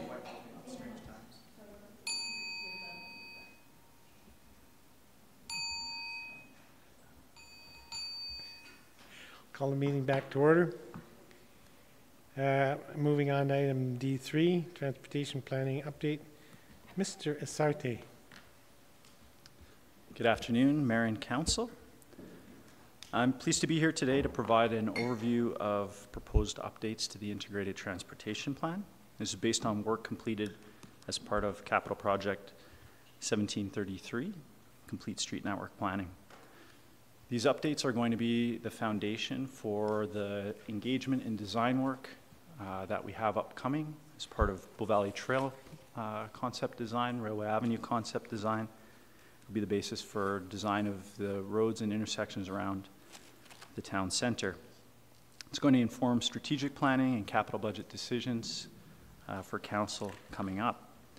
I'm joined today by Joe Olson from Stantec. Mr. Olson is a former Canmore resident and even worked for the municipality for a year. Before joining Stantec, he managed the Livable Streets team at the City of Calgary and is now working with Stantec in their transportation planning group.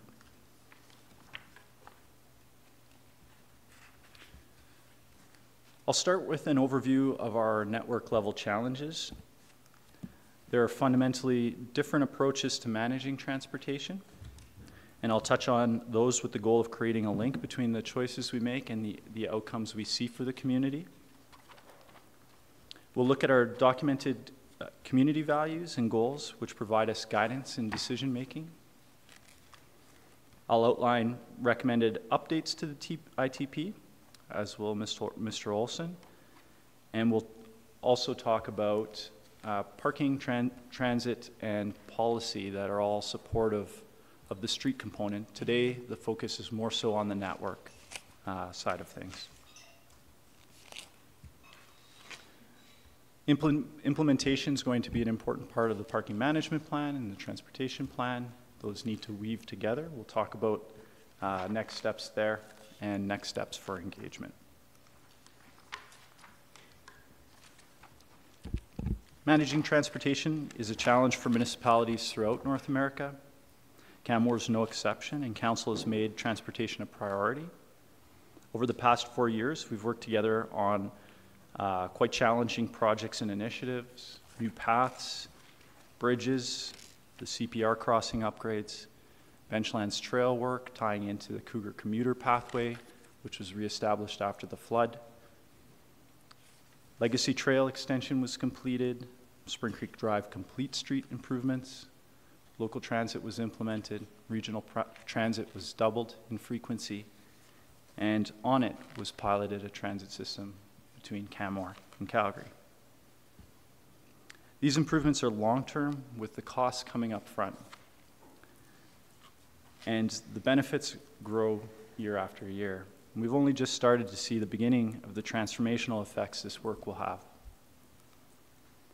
We've been guided by the 2014 Integrated Transportation Plan. This is a progressive document aligning our guiding principles and values with best practice and the vision for the community. This is one of perhaps 1,000 of these integrated plans that have been developed throughout North America. In 2017, Council approved work to update network planning based on complete street principles in this plan and to undertake parking review. And we've completed the work to define the problems we have and to develop recommendations for solutions. That work involved measuring today's traffic and parking use and projecting out what we can expect in the future. As we intuitively know, with our current roads, trails, and parking management approaches, we can expect that within a decade or two, we're going to see much heavier congestion. For travelers, there will be delay on a growing number of days throughout the peak season and growing on winter holidays. Traffic will be ground to a halt, perhaps, during some of our busier long weekends. We can expect growing conflict on the road and on the pathways, and parking will be difficult or impossible to find during a growing number of days and for longer periods in the town center. Shown here is a typical summer day currently. Our peak days are worse than this. We're using typical summer days as our target for planning. And this is a typical summer day in 2030. The colors indicate what percentage of the capacity of the road's being utilized. And so yellow and above is more than 100% of the capacity of the road. Town center parking can already be hard to find in the summer, and on some days it's impossible. In certain times and places, between 85 and 100% of the stalls are occupied. And when people can't find parking, they drive around looking for that convenient spot, adding congestion to the roads at the worst possible time. These are our most congested times. But parking is also an enormous use of open space, and this is in a community with major space constraints.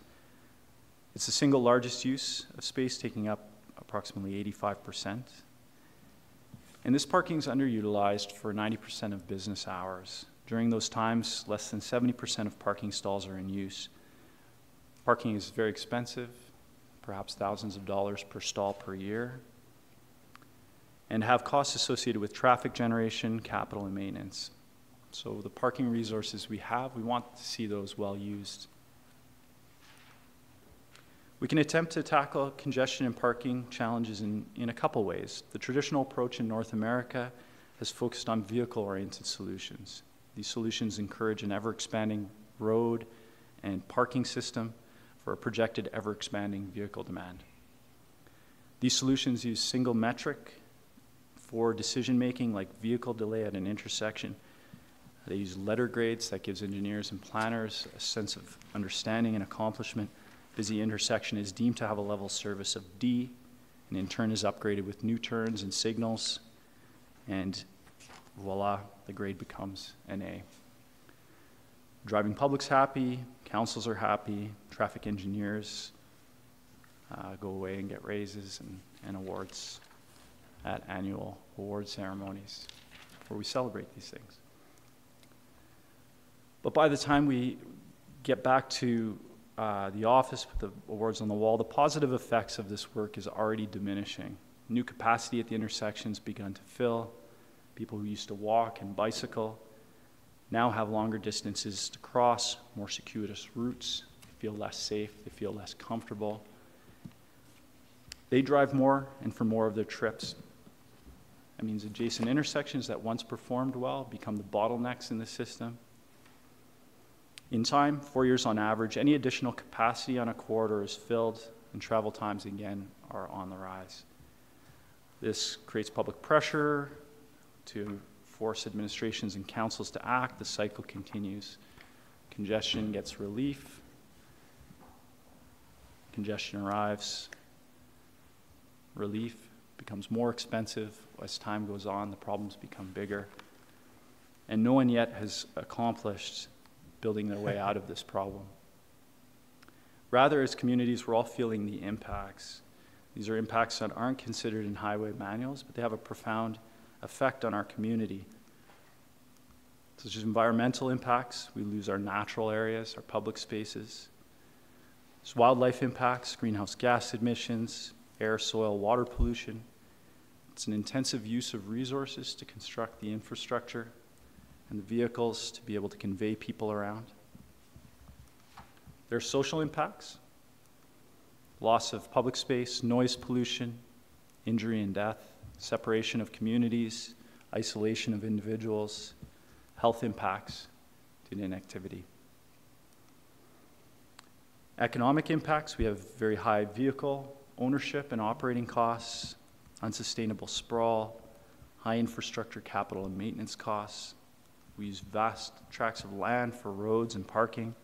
This means higher costs for development and businesses, and there are higher health care costs associated with this approach.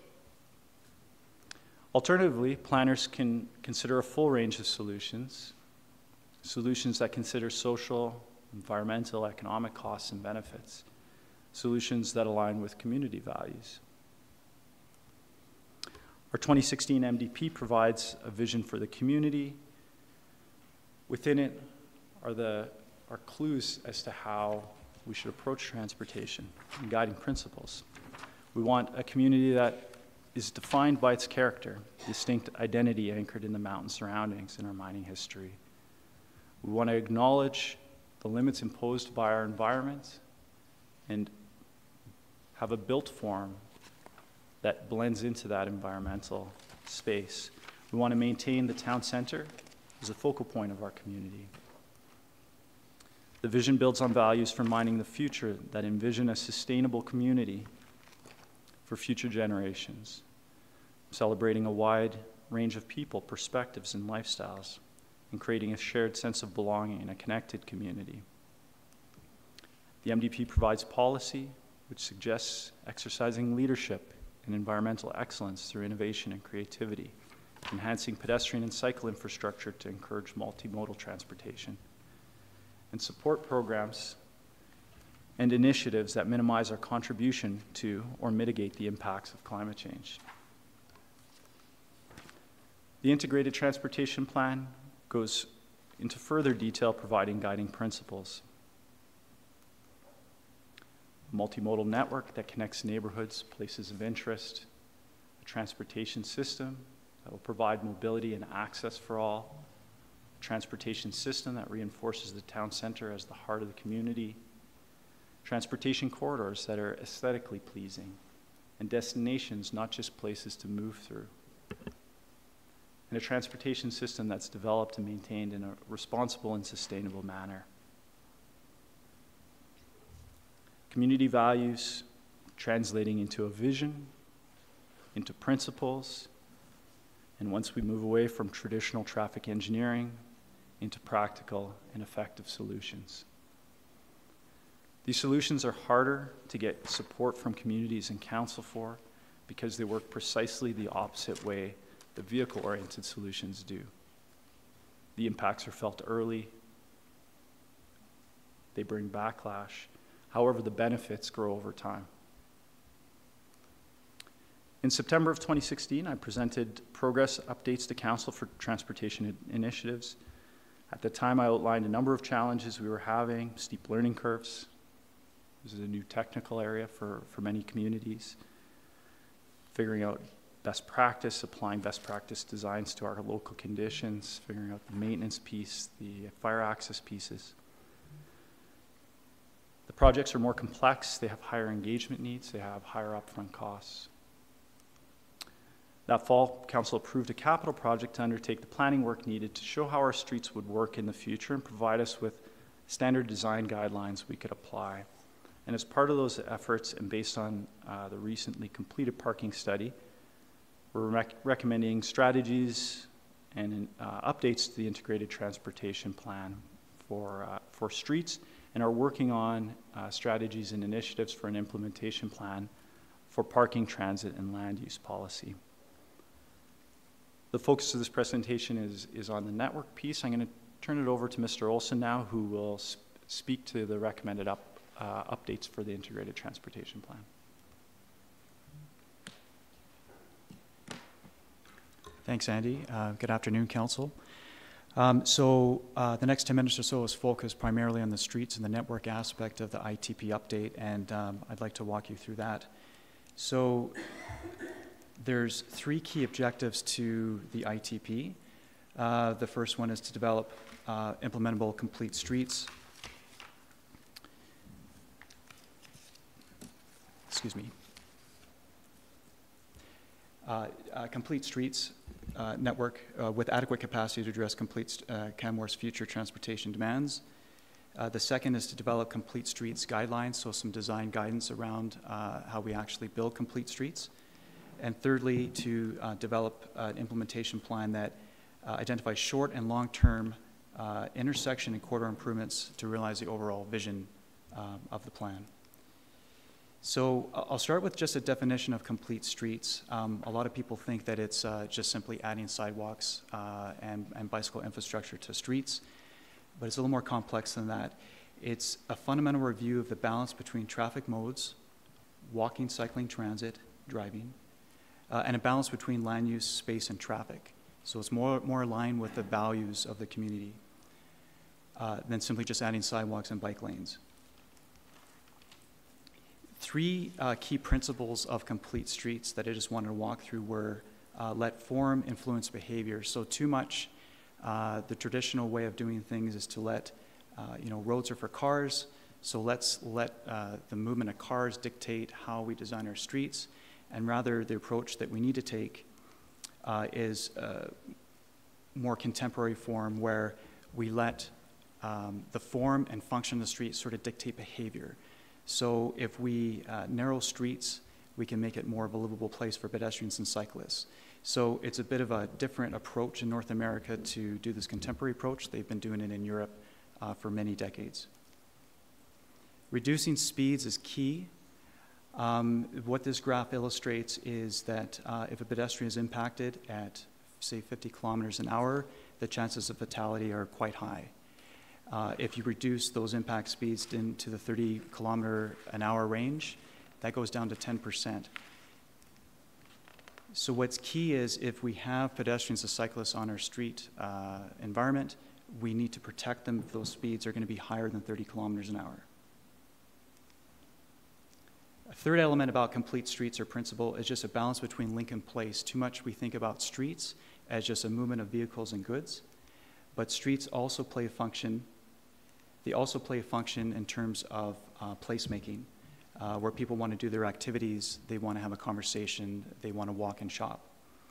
And so with this, we have different street classifications where the arterial street lends itself more to a high link street. And then as we get down to more the local street level, we really want to emphasize more of a place. And that's ultimately what we're trying to transform Main Street into. We also need to revise our street classifications. This is just a snapshot, high level of the town. There really wasn't too much in terms of revisions from the 2014 plan. A couple of the distinct changes are Railway Avenue is identified as a collector, as is 10th Street. Previously, there were segments that were shown as an arterial. The other key distinction is the activity street of Main Street and 9th Street. Just to zoom in a little bit further into the core center, it's a bit of a complicated figure, but if you just look at the orange roadways, those are indicating the collector roads. And the roads we want to try to focus traffic to and actually create a loop around the core to try to take the emphasis off of Main Street. So just digging a little bit deeper into the different street classes, we wanted to define what they look like. These are some concept illustrations of how you would deal with a local street. So quite often the traffic volumes and speeds are such that you can actually share the infrastructure between cars and cyclists. You still have your traditional sidewalks on the side. This is just one potential image of what a local street could be. You can tell just by the feel of that environment that walking, cycling could probably occur on such a low volume street, low speed street. Moving up into the higher classifications, the collector road, we're getting into volumes and speeds where we need to start thinking about protecting the bicycle infrastructure. That's denoted by the red paint. In that one example there, that's actually behind a bus zone. And of course, you still have your sidewalk infrastructure. So Spring Creek Drive is a perfect photographic example of a complete collector level street. At the highest level of our order is arterial, multimodal arterial street. This is where our design speeds are more into the 50 kilometer an hour range. There is a need to obviously protect the cyclists. Often that's done through pathways if there's enough right-of-way. Otherwise, it'd have to be some kind of protective facility in the street. This is just a photographic example, not local, just showing what an arterial street could look like that's more complete. So as far as design criteria goes, so engineers need to design these roads. We need to give them a few parameters around how to design them. And what I wanted to highlight was just the speed. So what we're trying to do with the collector and local streets is get the design speed down to 30 and try to match the posted speed with the design speed. Too often, traffic engineers or civil engineers, they like to have a factor of safety. So we often design roads much higher than they're posted, and lo and behold, people drive what it's designed for. So there's a real push with complete streets to try to get a match between the posted and operating speeds. So there's more that we need to do to the streets than obviously just provide a concept design and provide some bicycle infrastructure. We do need to think about traffic calming. We need to think about right-sizing roadways, how we might repurpose parking lanes in Main Street for different functions, and other pedestrian realm improvements. So this is just a snapshot of the future pathway bikeway plan for Canmore. The solid lines denote what you already have in place. The dashed lines show that there's a lot of work still to be done. Just to show some technicality around how you deal with bicycle infrastructure types, these two illustrations are when you're in a lower speed environment and you just use bike lanes. But what we prefer is actually to do more of a protected treatment.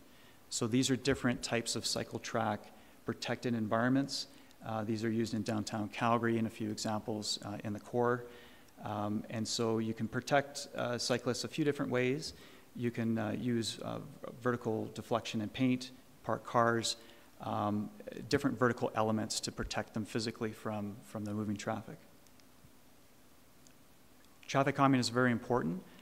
We are trying to divert some more traffic to 8th Avenue, 17th Avenue, 8th Street, the arterial roads that are classified. And so what we want to do is, although we're moving more vehicles, we do want to keep them at a slow speed. Traffic calming is one way to mitigate speeding. Vertical deflection or speed humps is usually a more effective way. You may also see pinch points or horizontal deflection with curb extensions. They tend to be less effective for slowing cars. They are good for pedestrians crossing and visibility. So we have a whole suite, a whole palette to work from in terms of traffic calming measures. So what this is showing is both with trying to make some changes to some tweaks to the intersections that exist in the core, as well as try to drive a shift from people driving to pedestrian to walking and cycling. This is kind of a combined graphic that just shows that the green is denoting where traffic is expected to decrease, car trips, and blue denotes where we can expect traffic to increase slightly.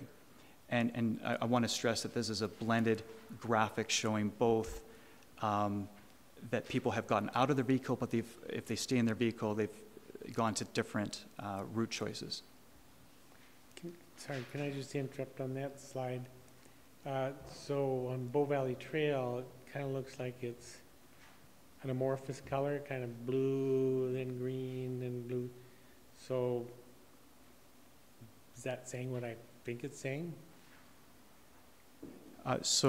Your worship, on that specific on Bow Valley Trail, it's kind of showing about the same number of vehicle trips both today and in the future if you have that shift in modal trips. So it's not much of a difference. Okay.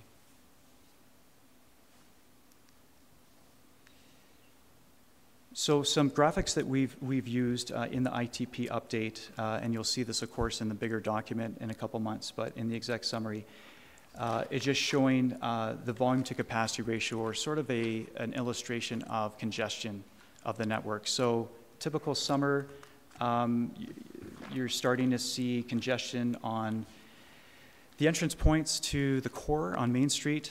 Like Andy indicated, when you get into the orange and red, you're getting into more of a gridlock situation.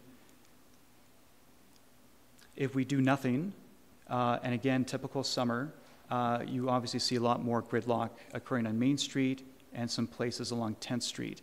The graphic on the left is just showing the split between modes in terms of the total trips. So it's still very predominantly car-oriented. You have some walk trips, some bike trips, and a little bit of transit, but it's still predominantly car. With the proposed changes, with driving mode shift, with changing our network, these are our targets for the summer 2030.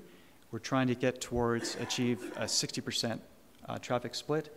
Walking goes up a little bit from 10 to 15%, but there's a huge opportunity in terms of the bike uptake from a single digit into 20%.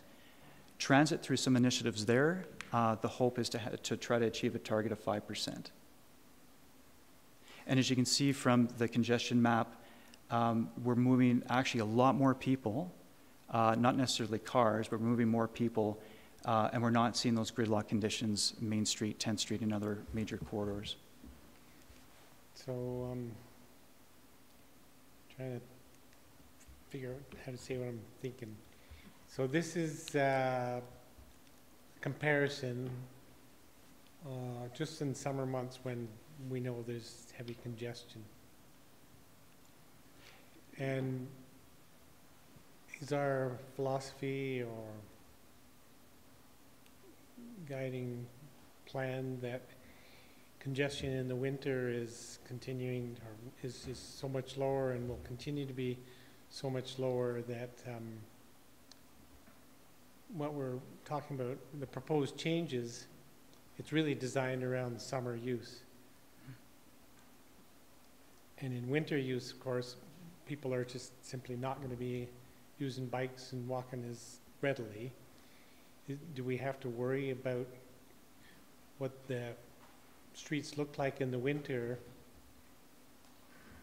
Do you know where I'm going with this question? Good.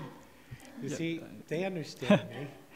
Your Worship, yeah, what we did is we designed around your more congested times of year. So your tourist traffic, it's summer peak. A typical month is more June.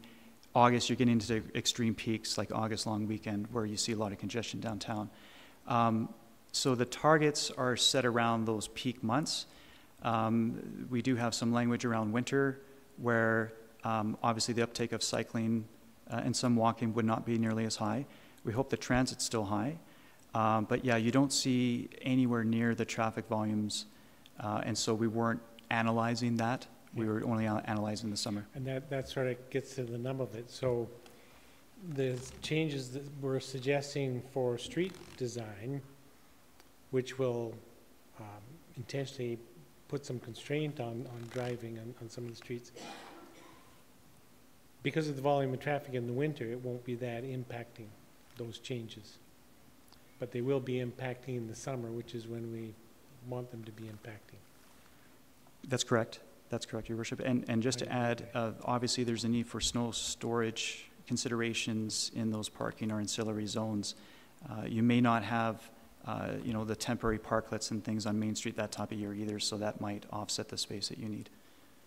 Thank you. Councillor Comfort, did you have something for now? I do that. I can wait till the end, but I just have a question about the going to 5% transit by 2030 from, was it 2% where we are now? Is that what?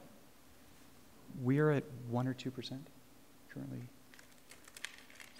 So it's somewhere around 1 or 2%, and yes, the target's 5. So it's 12 years from now, right? So I just wondered, do we have any idea if transit is free, how that would affect the uptake? So there does need to be some transit strategies that try to achieve that 5%, and I don't believe, Andy, it's all under our jurisdiction. Okay. What was it? There, oh, okay. but there is some strategies certainly to get there. Okay. So I just want to conclude the recommendations you're going to see in the ITP document, and you may see some of this in the exec summary, is updated street classifications and design criteria for those street types, update traffic targets for 2 blocks of Main Street from 10,000 vehicles a day down towards 3,000, and start to begin the evolution towards the activity street. This won't happen overnight. This happens over many years or a decade. Strive for town center mode share of 40%, non-auto. Enable target mode shift with complete street network. So implement the bicycle network is key. Modify the traffic lanes where necessary. Improve pedestrian realms and crossings. Modify intersection treatments in corridors to direct or encourage traffic to utilize arterials. And on the next slide, you'll see that's kind of a key short-term action, is to start looking at the intersections, if you can do signal timings and some less intrusive changes to start to divert traffic.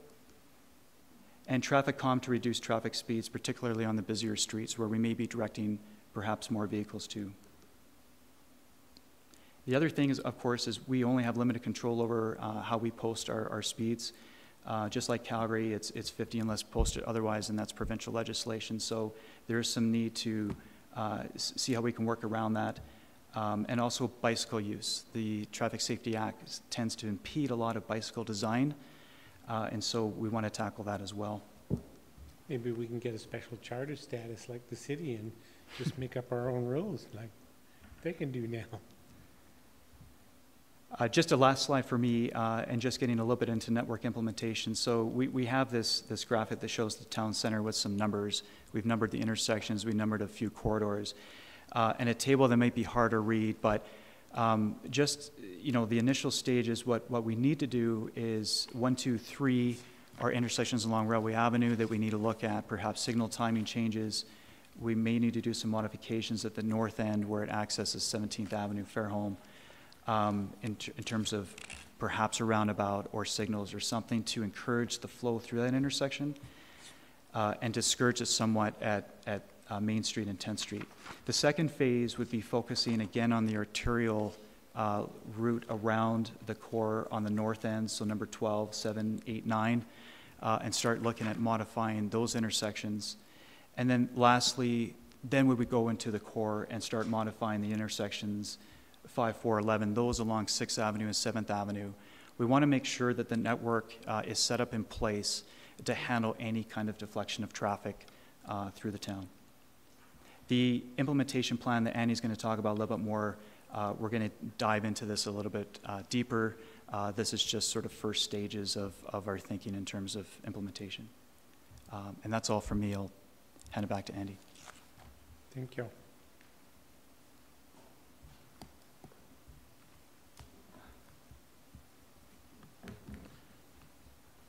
Council recently adopted the parking study for planning purposes with a target utilization of between 70 and 85%. An integrated parking management plan is under development, and that will recommend strategies to achieve those objectives. Additionally, the parking management plan will focus on strategies that also are complementary and contribute to the 40% mode share. And if done in isolation, sometimes those two goals are conflicting and can work against each other. So that's important. Councillor Comfort mentioned transit in the 5% target. We hope to see the number of transit trips taken around the core grow substantially over the next decade.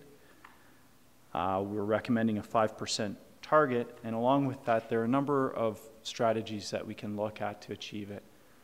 On it, the pilot program to Calgary is continuing for a second year this year. It's being led by BAF, and they've done a great job picking up where the CRP left off in providing that service. We're seeing the service actually improved for Canmore with additional stops in Canmore this year. We're continuing to see significant growth in regional transit use, enhancing that service, enhancing local transit, which is also seeing significant year-over-year growth, are important. What we could expect to see if we undertook initiative such as making local fares free is that we'd, based on a study of 30 resort communities, the average uptake was about 30%. That matches with the 2 free periods we've had. We had one when the service initiated and one for the recent hometown hockey event. During both of those, based on the overall trend line, the usage increased about 35%. And parking management is probably one of the bigger tools to encourage transit use. If you think about a family that's maybe come for a weekend stay, they have a decision to pay $8 each way to use transit or to hop in their car and come down and park for free.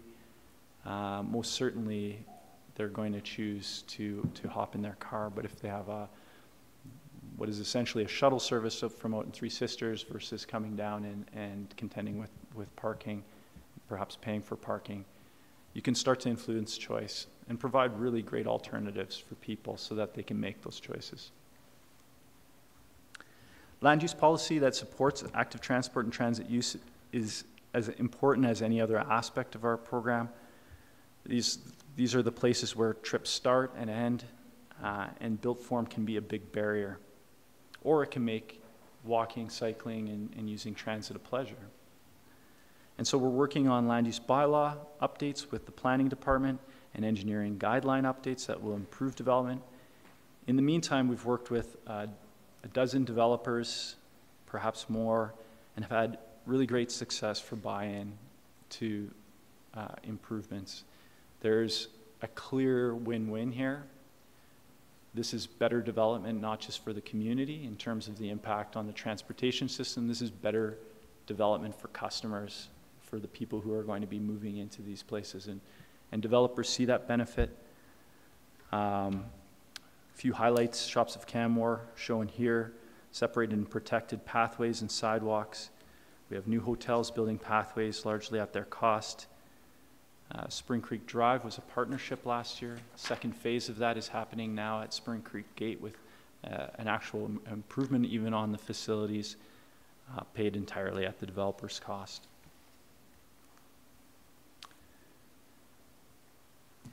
I've developed these slides to help understand what it means to go from 20% non-vehicular travel to 40%. And some people think that means that they are required to do something different in particular, or everybody needs to do something different, and that's not the case at all. Currently, what this graphic shows in the light orange color is car travel. And if we imagine the whole community lined up from one side to the other, the people lined up on the left tend to, at this point in time, use predominantly vehicular travel, and people on the right use a mix trending towards predominantly non-vehicular travel. And when you sum the trips taken on the graph, that results in 80% vehicular trips and 20% by bus, walking, and cycling. What we need that to look like is a little bit more like this. And this shows that a full third of people can continue to take predominantly all or the majority of their trips by automobile. And that might be an individual or just an individual at a certain time in life. There are people who are going to want to and need to take travel by vehicle. There's a need for goods movement. And so we account for that in the plan. And when you sum the areas shown, that's what that looks like.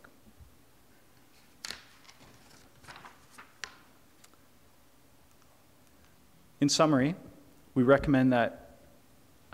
recommending that Council adopt through future approval of an ITP update that in a manner consistent with the Integrated Transportation Plan and the Municipal Development Plan, that we increase non-vehicular mode share on our network around the town center to 40% by 2030, split 5% transit and 35% active mode share. And this is in addition to the recently adopted target for the town center of parking utilization between 70% and 85%. These targets provide a good framework then for us to measure against as we work towards managing our transportation network. To meet those targets, we're in the process of developing an implementation plan. The plan's areas of focus include improving flow of through traffic and goods around the town center, completion of a network of separate and protected cycle facilities around the town center and connecting into the town center. We have a number of key pedestrian connections that are low-hanging fruit. If you think about connecting Teepee Town, Bow Valley Trail, the connection that was just made into Spring Creek Mountain Village, connection to Palliser, connection along Bow Valley Trail, where a lot of our visitor accommodation is. This is low-hanging fruit for significant mode shift. Enhancement of winter sidewalk and path maintenance, parking management, and updates to the land use bylaw and engineering guidelines. Considerations for the development of this plan: costs, resources, prioritization of the different approaches that can be taken, community and stakeholder feedback, consideration for the different social, economic, environmental impacts of each of the choices, and then staging.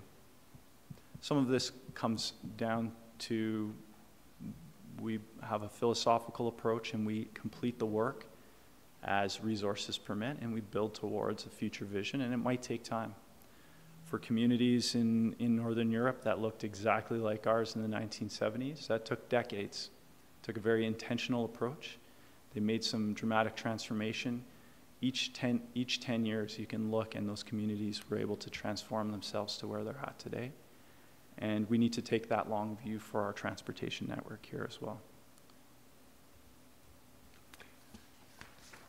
Next steps. We have a presentation similar to the ones we've presented to Council over the last couple of meetings, coming up on April 19th, and an open house. On April 19th, we're also meeting with some key stakeholders around the parking management plan. There's a couple of public info pieces that have been published, a large web update, and we have a video that's going to be published soon. Underway is the draft implementation plan, which is looking at bringing together the parking management piece, transit recommendations, and the network priorities and staging. In May, we propose to have an open house, and that will include a focus on the implementation plan recommendations, and perhaps in June, be back to Council with a recommended update to the ITP, and together with that, a draft implementation plan, and that then forms the basis for development of designs on some of our key corridors. It informs capital budgets, and informs Council's strategic planning. I'd be pleased to take questions and comments about the proposed updates as well as the proposed way forward in terms of engagement and developing the draft plan. Thank you. Could you just back up about 5 slides? There was...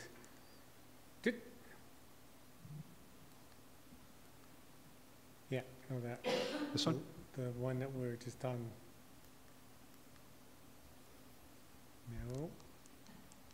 Yep, there. So I think this was the slide. The thing that we have to continue to keep on in front of people's minds is the targets we talk about, and a lot of the work we're talking about is around impact to the town center, not the entire town. So some of the tools or some of the designs that we implement, people are, I think, at times worried that what we're doing downtown is going to be the model for everywhere in the community, but really a lot of this is about the downtown.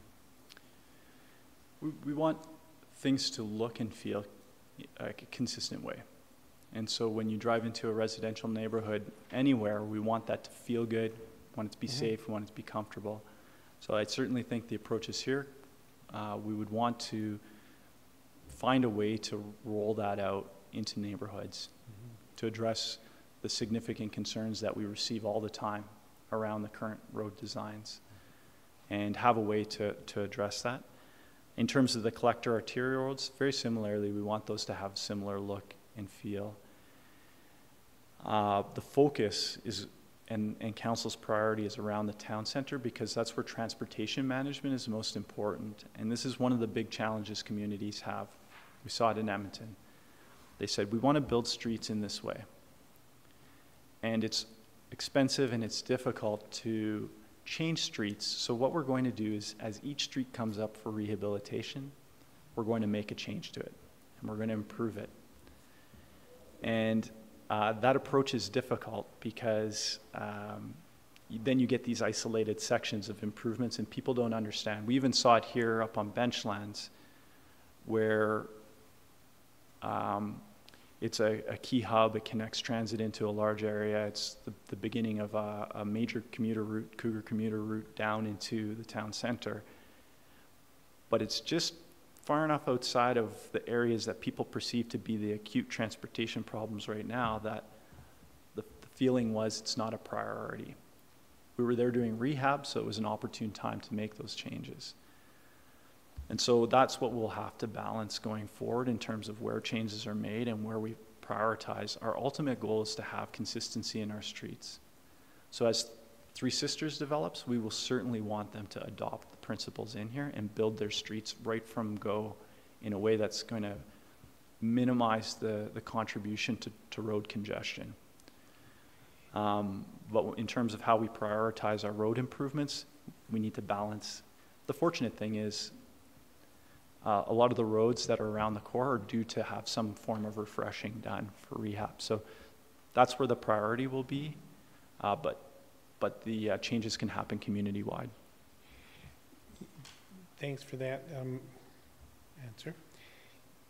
And it's easier to imagine how we can do what we're talking about doing in new development, but to redevelop old neighborhoods is a little more challenging. And one of the things that I found counterintuitive in the complete street work on that little tiny stretch there, Spring Creek Drive, was the fact that we ended up having our garbage trucks would have to pull up onto, like, drive up and park on a sidewalk to empty the bin. And looking around there, I could see there wasn't a lot of other options, but it seems counterintuitive to have design that forces garbage trucks to drive up on sidewalks. And I don't know, what are your thoughts on that?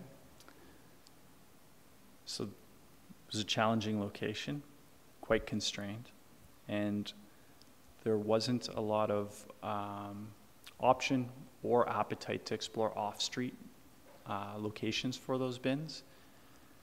So it's less than ideal. What was agreed at the end of the day with solid waste is it's pull in, pull out, so you don't have to back on the sidewalk. It's fairly infrequent. Those cans are very lightly used, so the conflict is fairly rare. Certainly less than ideal, but the sidewalk was designed to manage those loads, and it's only pull forward in and pull forward out. Great. So that was about all you could do given the constraints of that specific street, and that wouldn't be part of the normal complete street sort of philosophy. Generally speaking, you try to minimize the, so for example, with a transit stop, you would try to pull your sidewalk and bicycle facility outside of the stop itself, and if you have the space, pull the stop off of the street, so you minimize those types of conflicts with your design. What's not mentioned here is there's always going to be site-specific issues that we need to work through, and so though we're looking for council to adopt a universal approach or a consistent approach to the way we design streets, in order that we can have a functional network in the future, when it comes to the individual projects, we're going to do engagement with directly impacted folks, engage around parking impacts, engage around where the garbage cans are. That element of engagement is necessary for each project and initiative. Right you are. So you've talked about this pretty much every time you've presented a plan like this, going back to, when was it, 2012 or so we started on that. And I've always had to recognize that we are engaged in a generational shift. And you talked about that, and 20 or 30 years out, all of what the vision will make sense, because we'll have shifted people's approach to getting around and created a more user-friendly community for transit. And I see that firsthand, even though I'm not, on my bike every day of the year. I use my bike in typically more in the good seasons, but now that there's some better trails that I can use to get from where I live to a place like Bow Valley Trail and businesses along there, I'm far more likely to hop on my bike and ride there, because I didn't like riding on the streets. I didn't like riding on, places that had a lot of traffic. So I can feel the difference firsthand, and that's what we're looking for. So you indicated that after some more engagement processes, both documents will be coming back for approval from council, the integrated parking management plan and this ITP update, and they'll be concurrent or at the same meeting, more or less, likely. More or less. Likely. Certainly the work to develop them is, needs to be fully integrated. They're both very related, the parking management and the network piece. Great. Well, thanks for the presentation. I don't see any questions from members of council, and Mr. Olson, thank you. We'll look forward to, did you have something? Well, not really, but Karen has something to share. Karen's light is not on. Councillor McCallum? Karen has something to share. Oh, yeah. Oh. Councillor Hillstad and his wife, Megan, have just had a baby boy. Exciting. Well, that came along quickly at the end. That's very exciting. Anyways, thanks, Mr. Sarte and Thank you. Mr. Olson. Wow, that's great. So he will be able to make it to the public hearing now.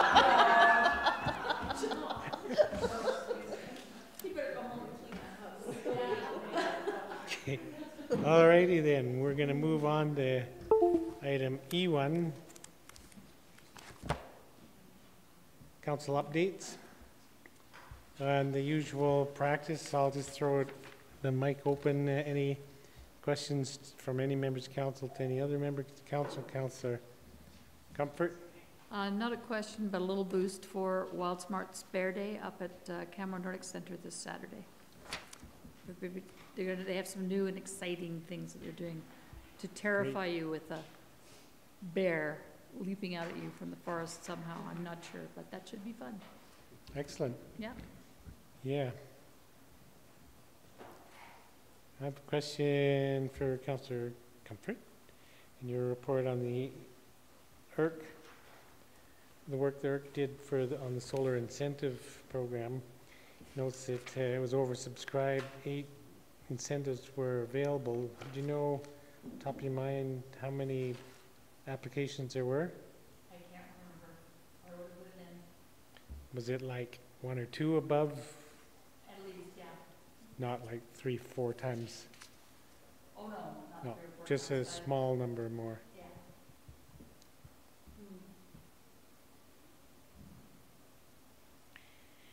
And a question for Councillor McCallum on regional transit. You know, Canmore local ridership for January was the strongest with a total of 8392 riders. Is that strongest month since start, or does that include the free months? Yes. So January this year was Right. better than even the free months? Yeah. Wow. So we've that's great. beaten our free months. And then, like I said in the report, it seems to have the schedule alignment and makes the ability to jump on regional much easier. And so that seemed to be the magic ticket. Super. That's great. Yeah. I have a question for Councillor Hillstead. Would you mind calling him in the hospital? But I think I can answer it, or Mr. Fark can. It's in regards to his report on ownership units at Hawks Bend, and his report was written a week or so ago, likely, but notes of the 17 units available, they had 10 units with offers to purchase. I think that's all 17 now. Mr. Fark? Yep, so as of the most recent numbers, there were offers on all 17. However, some of those are still within the rescission window, and there may be some who opt to rescind and then move on one of the other, the Willow units. So the exact final sales is not yet confirmed, but I mean, even 16 or 17 uptake on the first number of units is very, very positive news. Let's see. Councillor Comfort? Your worship, there were 17 applications for the solar. Oh, that's more than twice. That's not 1 or 2. Yeah. Thank you. Yeah. Councillor McCallum, did you? It's my understanding that the second phase of housing's been released today, or is that tomorrow? It is this week, and I don't know if it was today or scheduled for tomorrow, but yes. Okay. Are there any other questions regarding the council reports? See none, move on to service area reports, item F1. Just an observation in municipal infrastructure. It's great to see that streets and road are updating the standard operating procedures for snow and ice clearing to include enhanced attention and clearing around handicap parking stalls in town lots and at town facilities. I think that's great. Just hats off to staff for that. Were you? Oh, too bad. Ms. DeSoto? Yes, I'd just like to acknowledge Councillor Comfort on that, because it was her request that was brought to our attention and prompted us to update our standards. Good job, Councillor Comfort. That's what we like to see. We the town. Huh?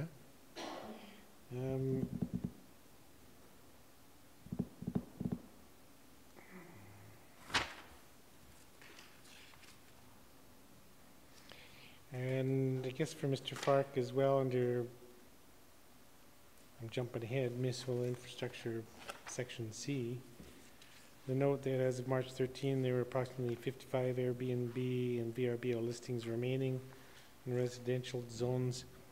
Do you recall what the number might have been a year and a half ago, or whenever we first got kicking on this? Yeah, we had originally reported several hundred. I actually believe it was 300, or in that range. So that was my recollection. Yeah. Yes. So the good news is that the actions taken by the town are having a discernible impact. Yeah. Thank you. Councillor McCallum.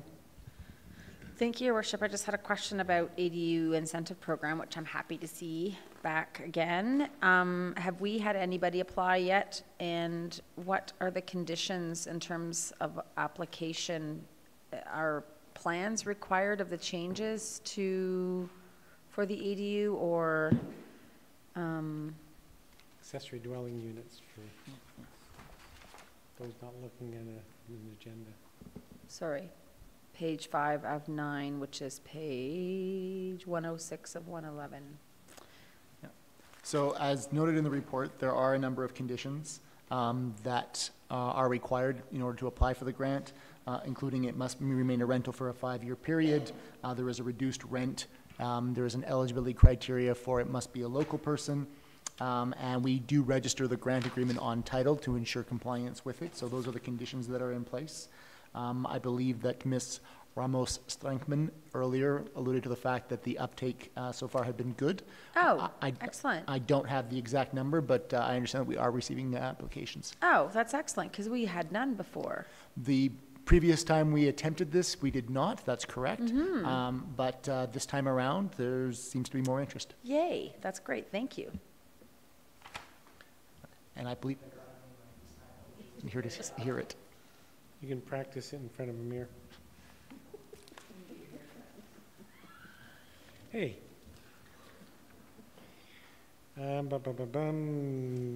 Skipping ahead a little bit.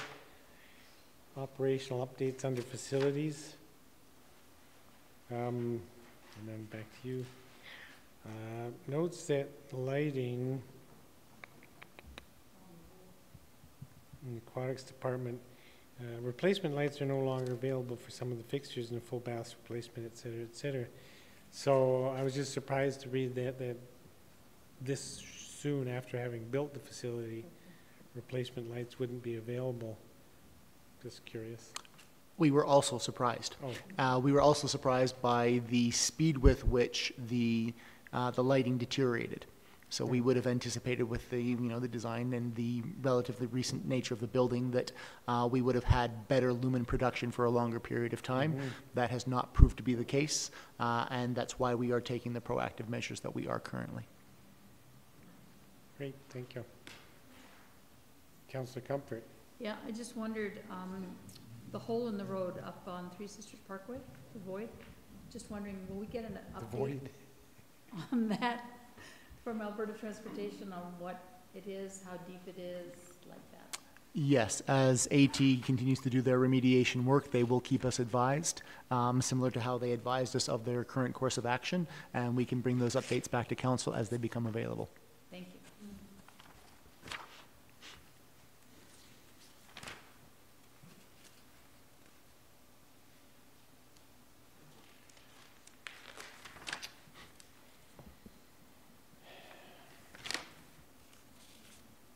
Are there any other questions in from members of council regarding the service area reports?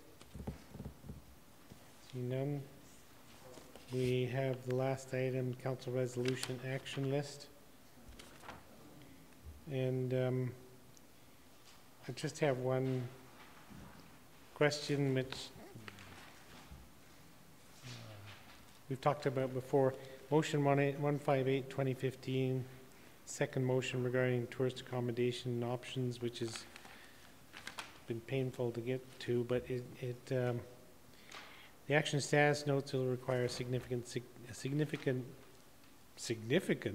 community consultation. That significant, it had to be repeated, and has been resourced for 2017-18, and that references is part of the land use bylaw discussions.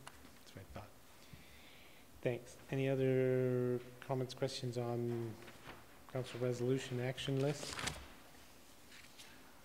Seeing none, move the committee of the whole be adjourned. Those in favor, opposed, we're adjourned.